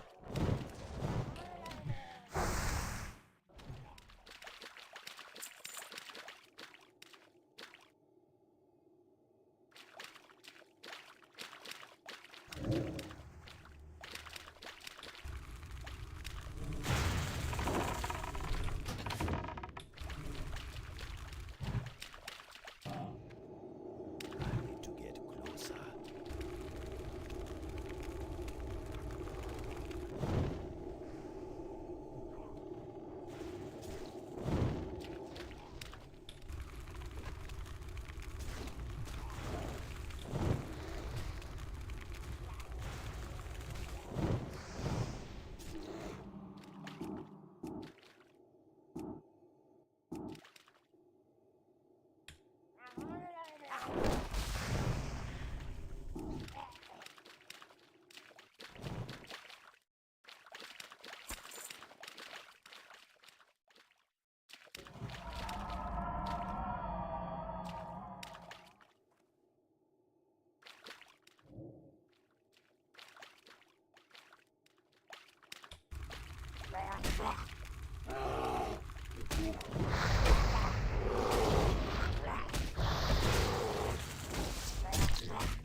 Not enough mana.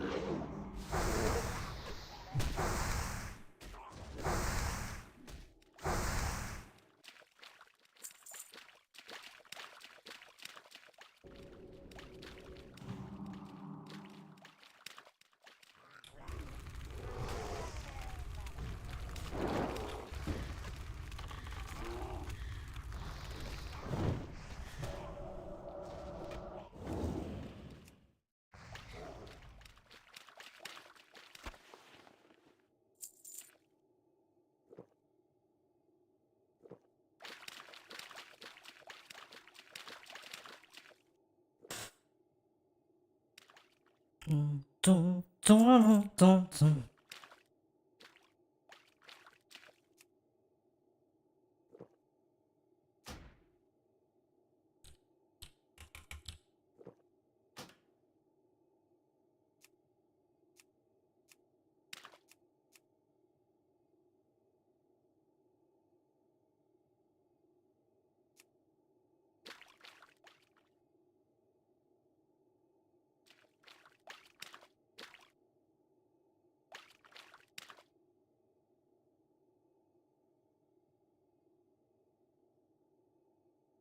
I just crashed. Jesus, why? This is unnecessary.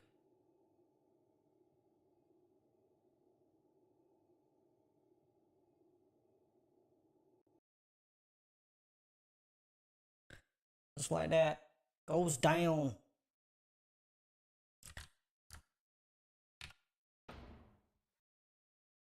It's becoming a cursed run.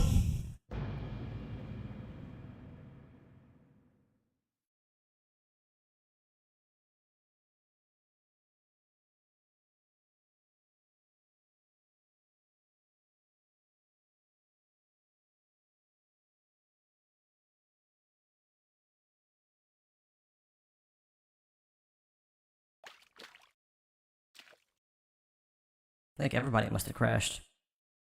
Oof, tight beats. Well, it gives me time to make some water. Gonna need to do that soon anyway. And then anything else we can fix? We have the time.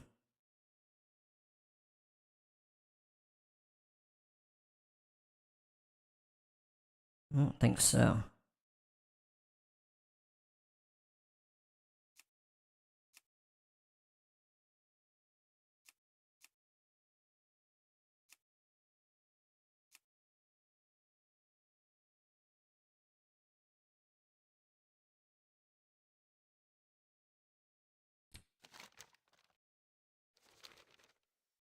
I'm guessing green. Whoops.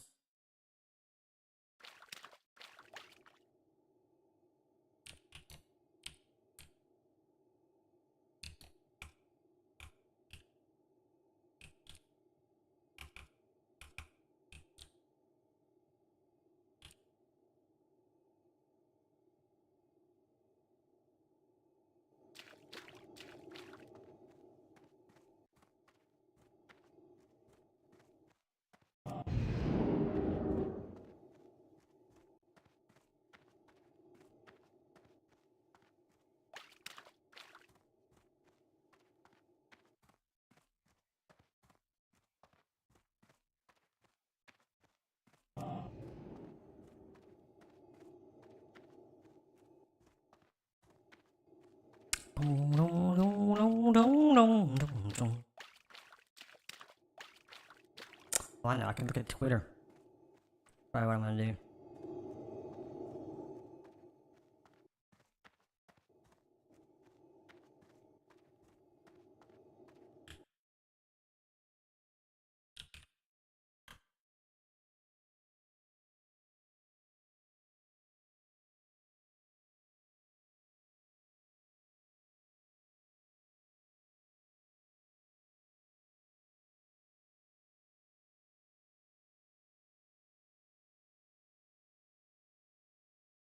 Dude. Hold up.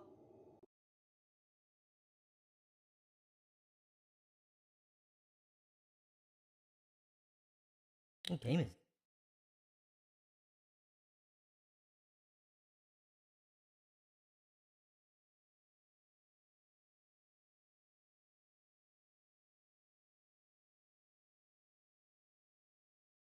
Is this game?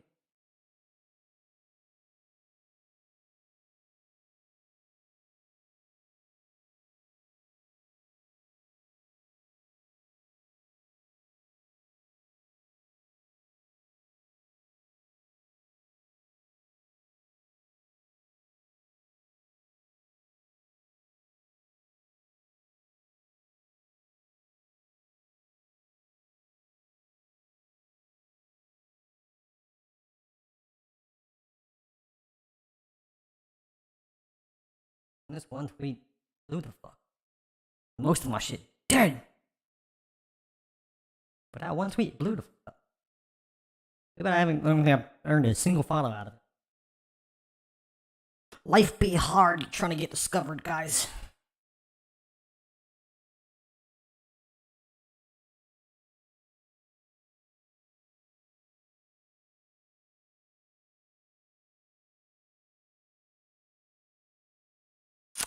Come back to Twitter shenanigans later. Oh my god.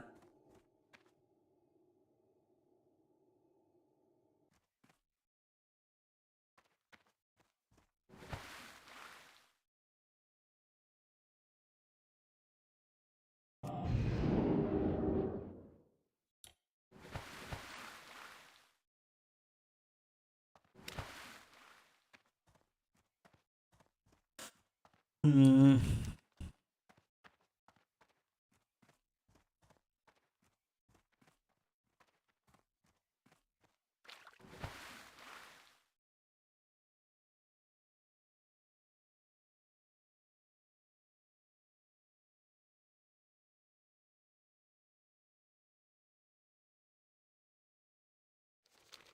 Oh, I'm not paying attention. I'm not paying attention. Oh my god, whoops.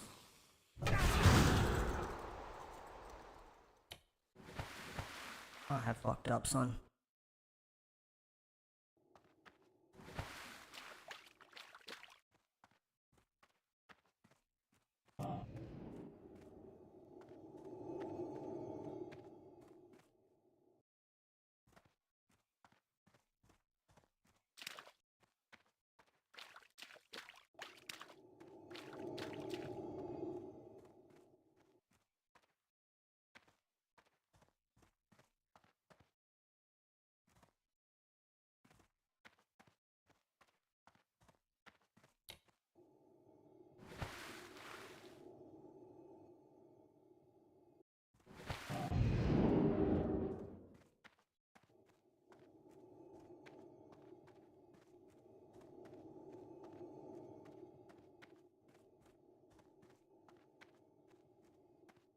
That spell isn't ready yet. I don't know why that blank like, basically didn't work.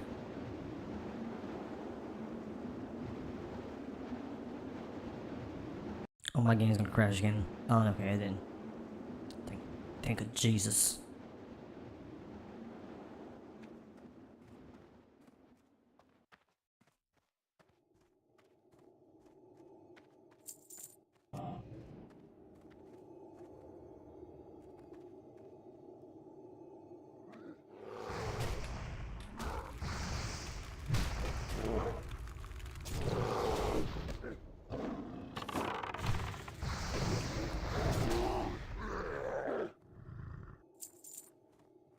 I'll reset this.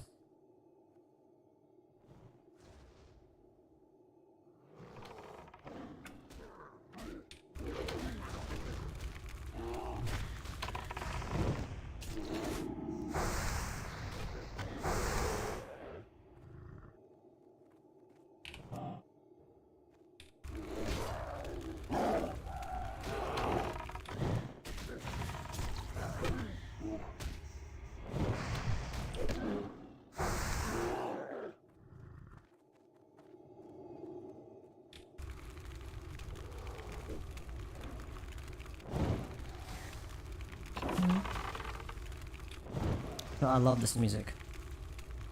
Shouts out Harris Halder, bro. Really is one hell of a great provider of non-copyrighted music.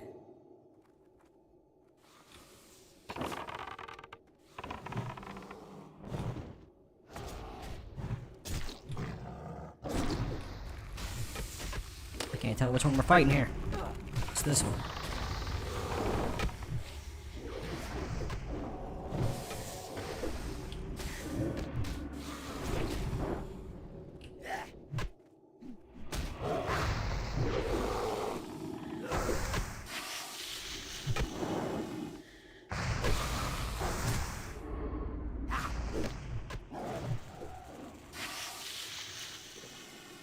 Well, that was rough.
Oh, we aggroed 2 mobs.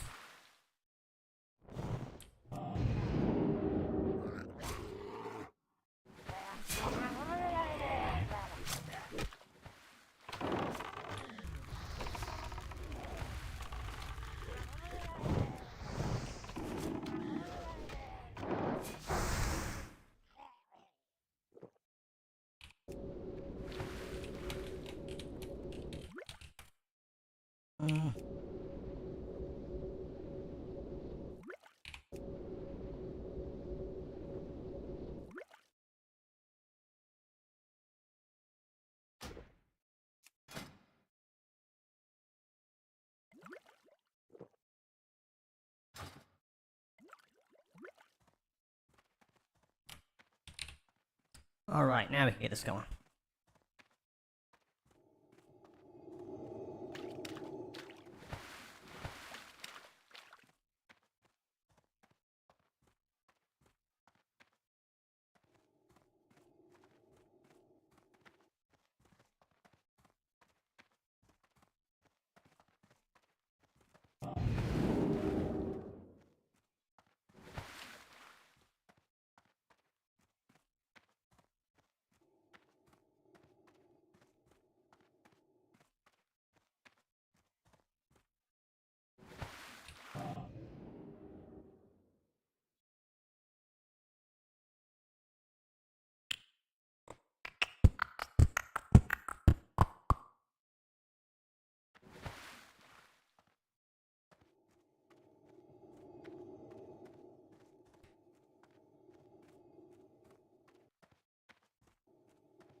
That's still recharging. That's still recharging, man. Oh.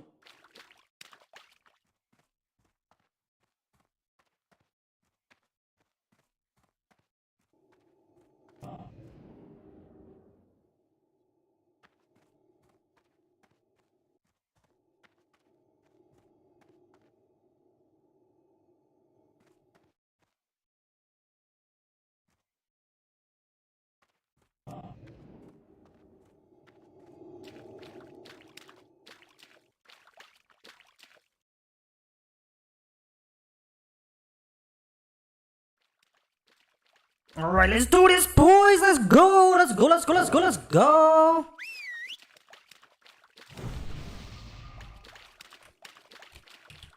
Let's get it.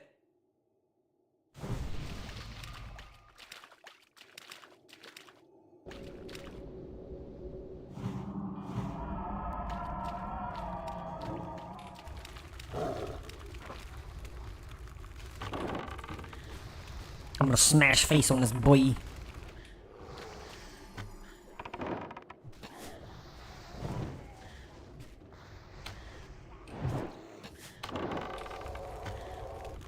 Let me get one more of these in.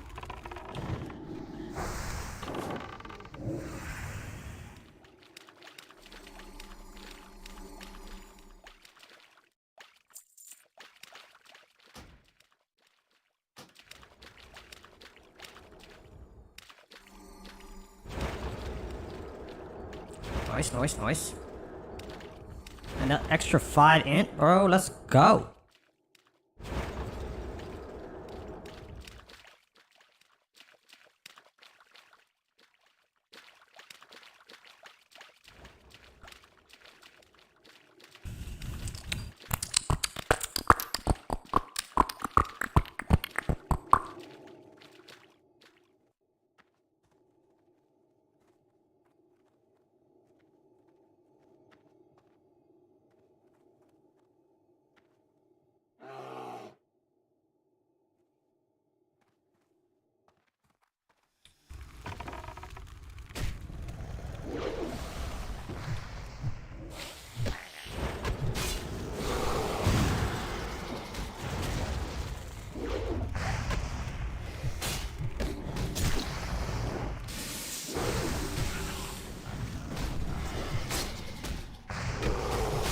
And we get it.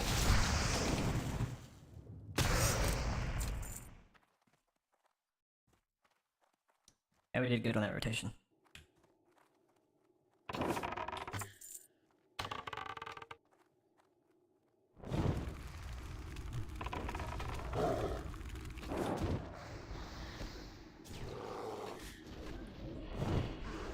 That was maybe a waste.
said Lorgus? What the fuck's a Lorgus? Oh, Lorgus Jet. Gonna name mob.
Oof.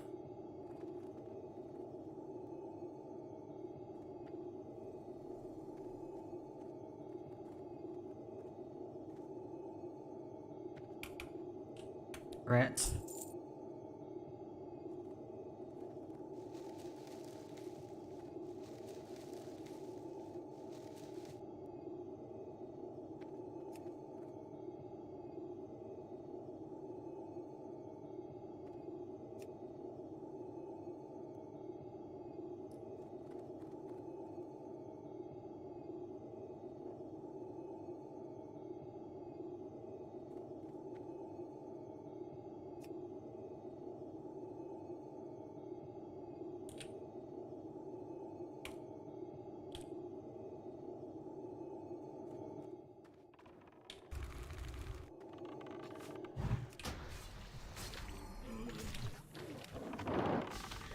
Mm.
Dong dong dong dong dong dong dong.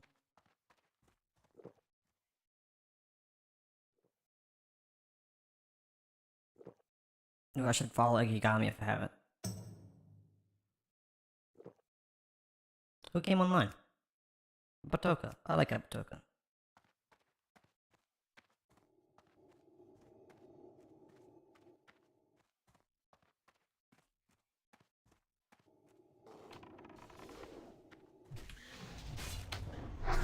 Got steel recharge in.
It's gonna set that whole combat out.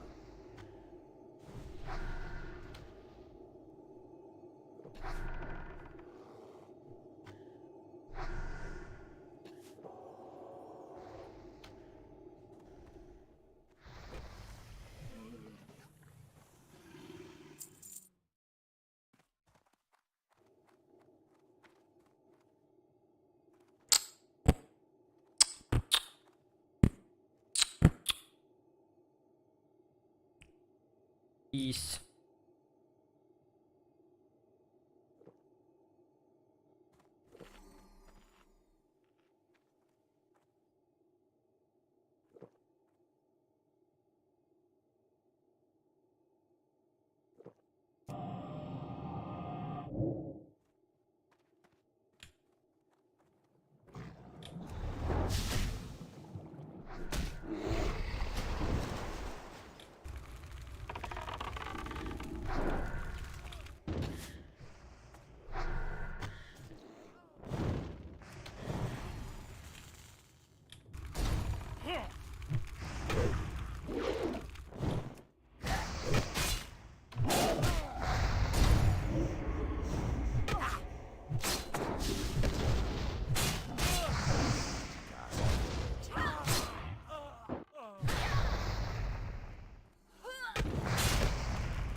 Ooh doo doo doo doo. You gonna want me a sheep again?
I mean, I should get another video going. It's kinda hard to talk without a chat and a fucking, or a video. But I don't know if I have, like, the...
Yo.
Okay, Jesus.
Jesus, Jesus, Jesus.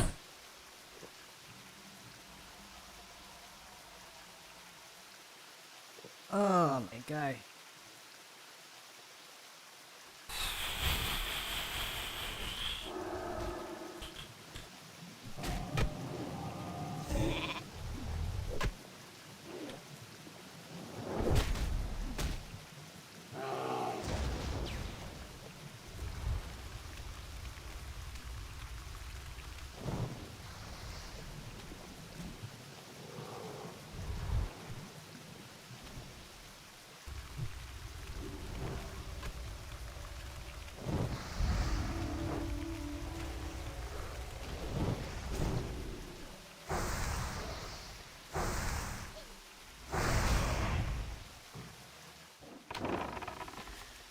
That's still recharging.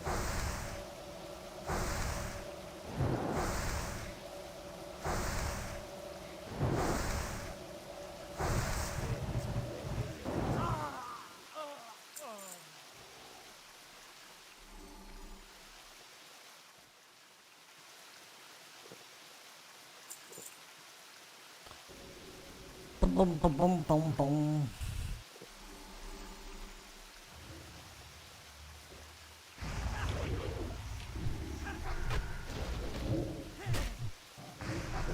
You're killing me.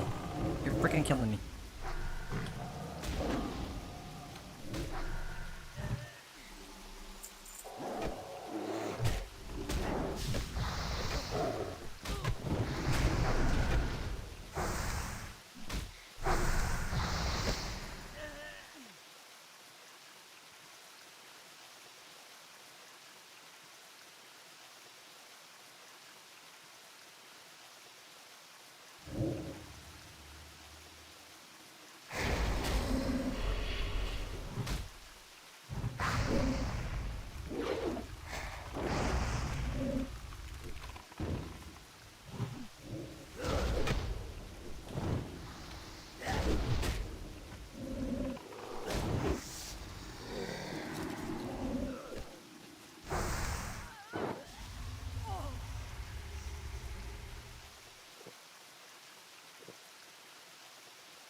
Oh shit.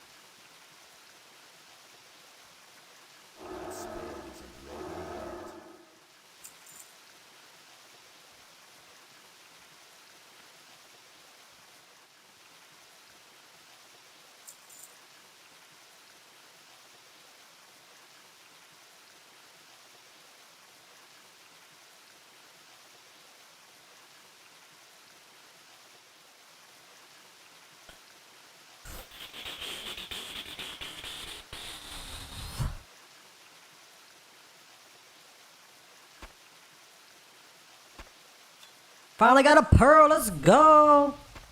My wallet needed that. Tell you what.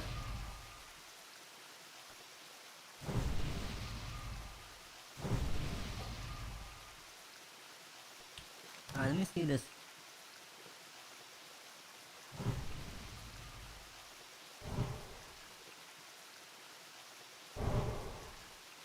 So that's the Zormgar outpost.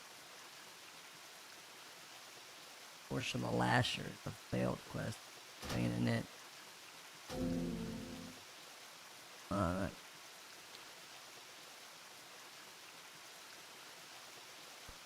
Ugh.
I love this boss room.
Dun dun dun dun dun.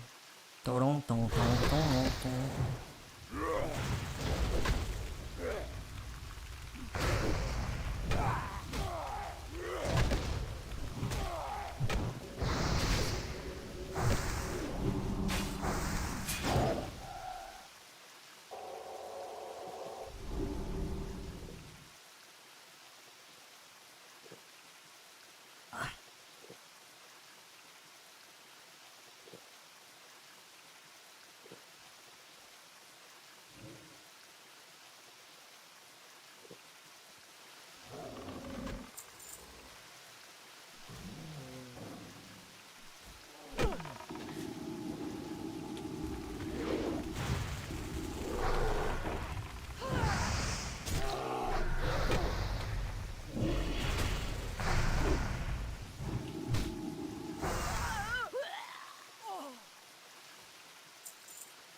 Cleared most of the room.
Yo.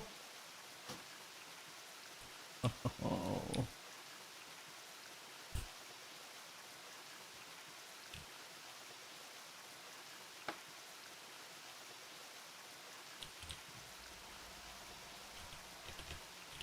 That's a fat upgrade, boy.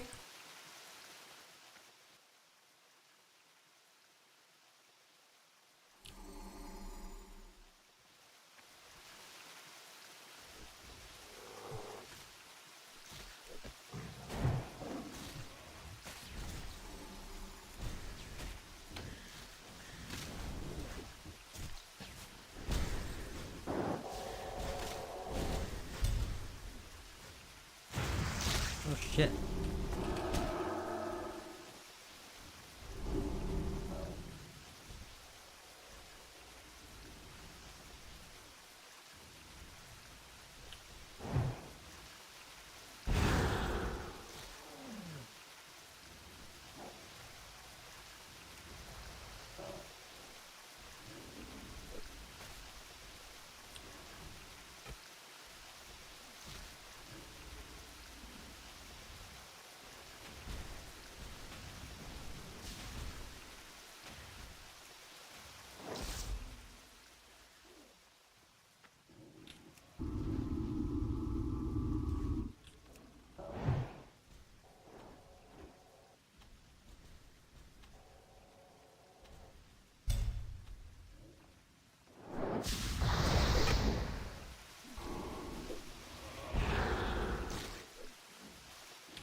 It was a bit rough.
My butt cheeks hurt.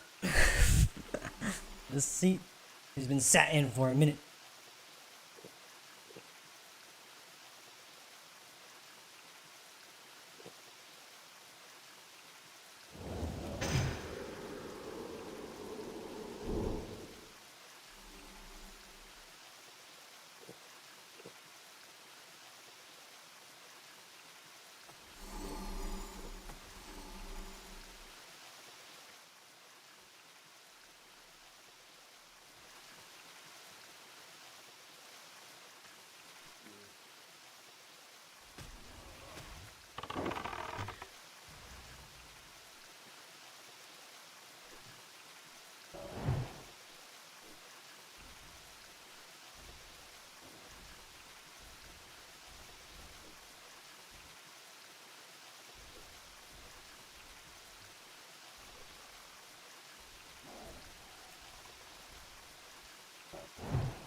The Hakuna Matata turtle.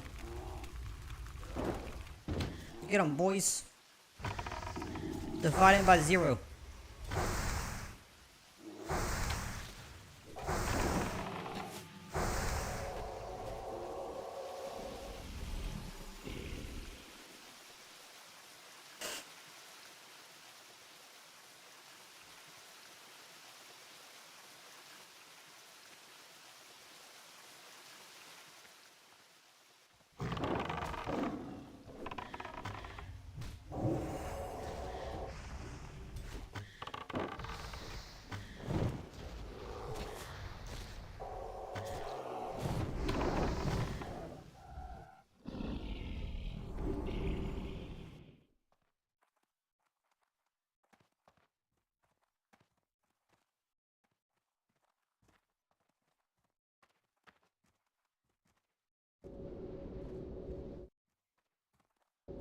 We're at the end, boys. Home stretch, and I can get some food.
This clan, boy. No more pearls.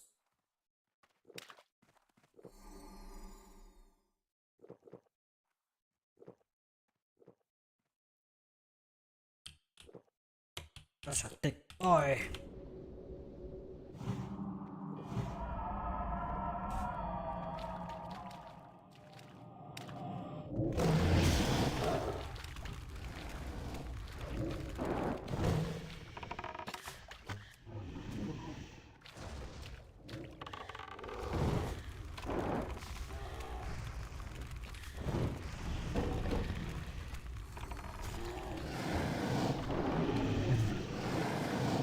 Just spam one, baby.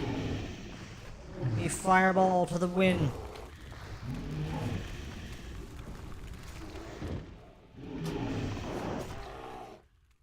We get one more of these in.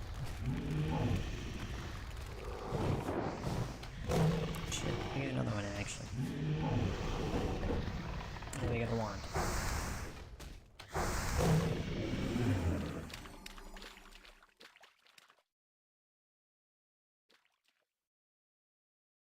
That's a cool sword.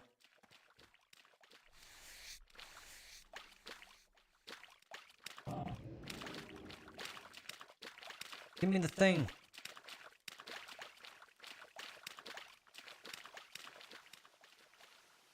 Interest you on a pint? You got my attention. Off with you.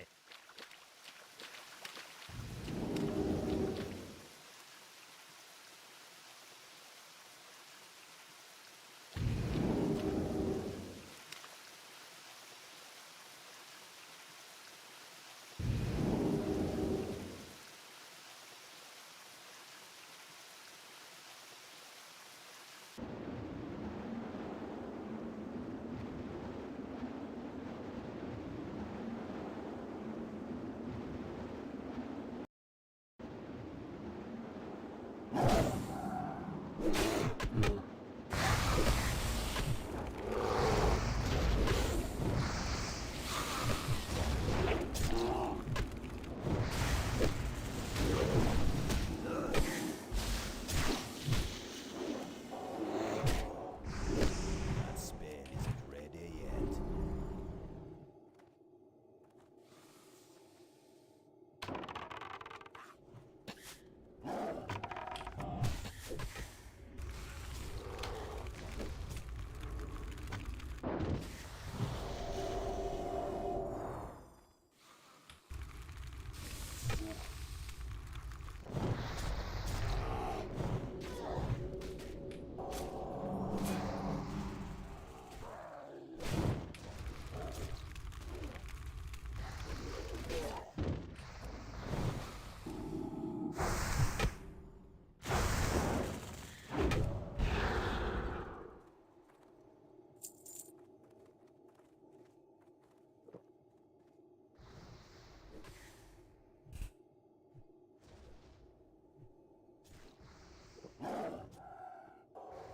I just gotta make it to the other side of this shit hole, and then we can go home. And I can log out and get some rub in my tummy. Goddamn, I'm hungry.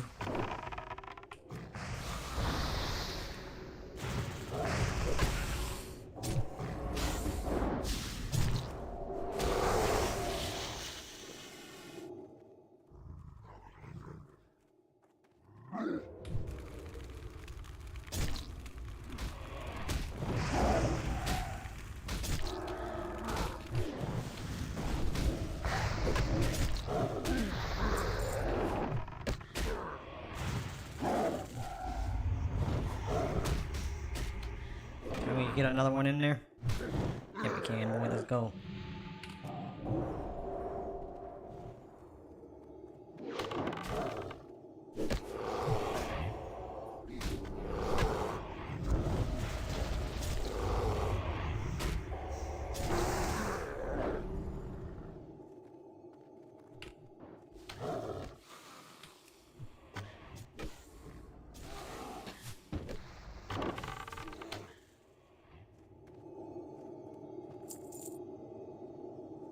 Dude, finding cloth razors is such a task, apparently.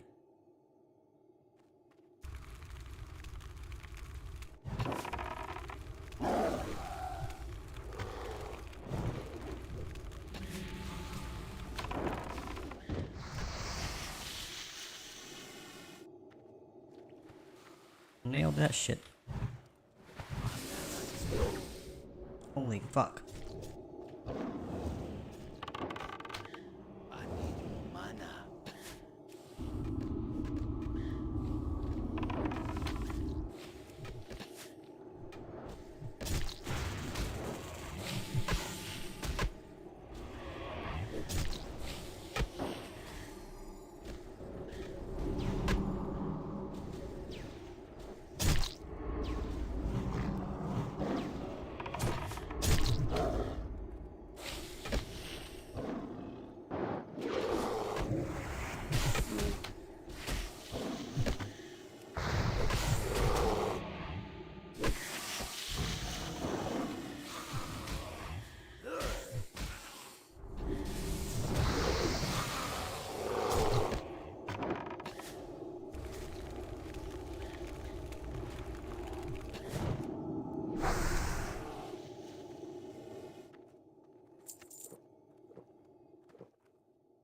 can't carry any more of those.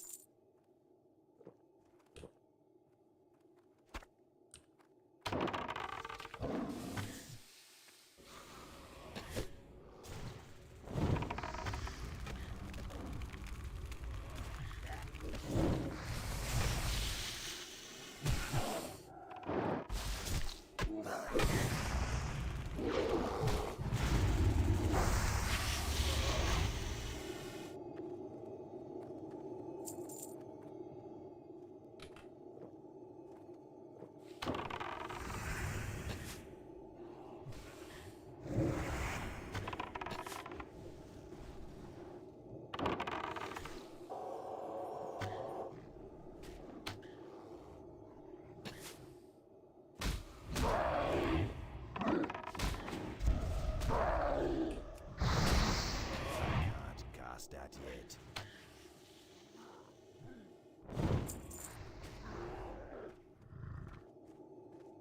I can't carry any more of those.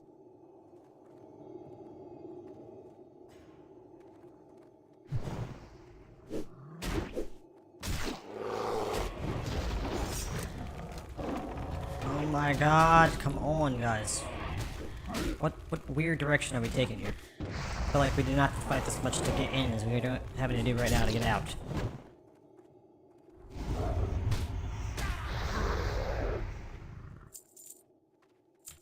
Jeebus.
I can't carry any more of those.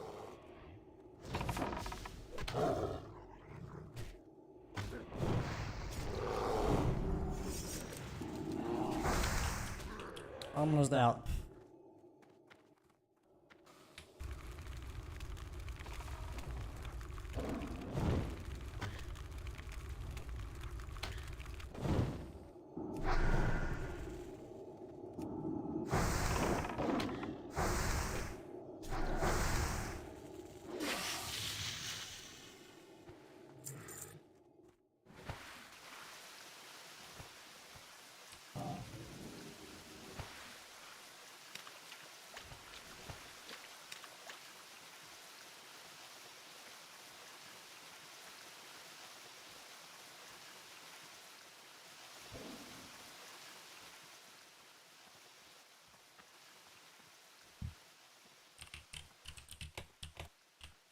Appreciate it, guys. That was a good run. We had one big hiccup in the middle, but other than that, you know, you nailed it. Appreciate it, boys. I need food.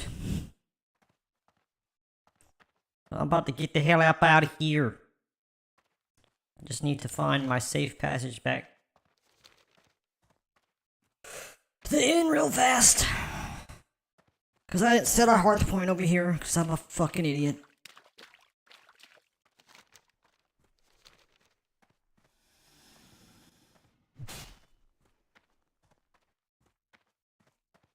Is that Alliance? No, it's not Alliance. Thank God.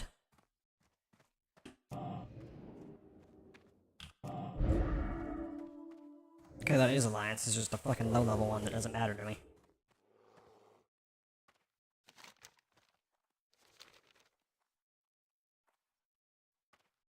You're not getting ahead of me, fucking tarn shaman fucker.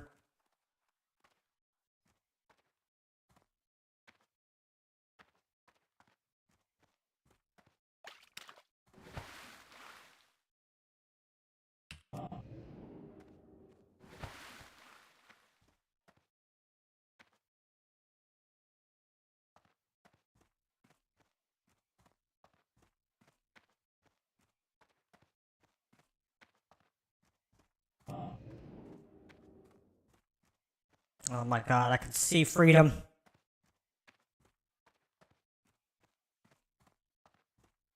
Sweet, sweet freedom.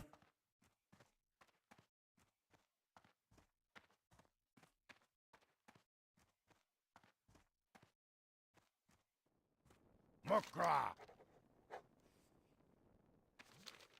Makra!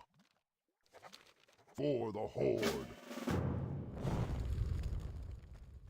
Here's this turn-in spot. Oh, is that a better?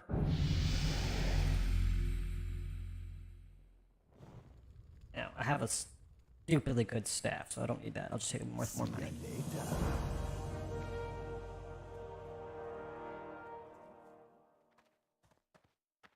Alright. With that, you can call it a stream, boys. It's been real. Been fun. I don't know if it's been real fun, but we did it. Peace!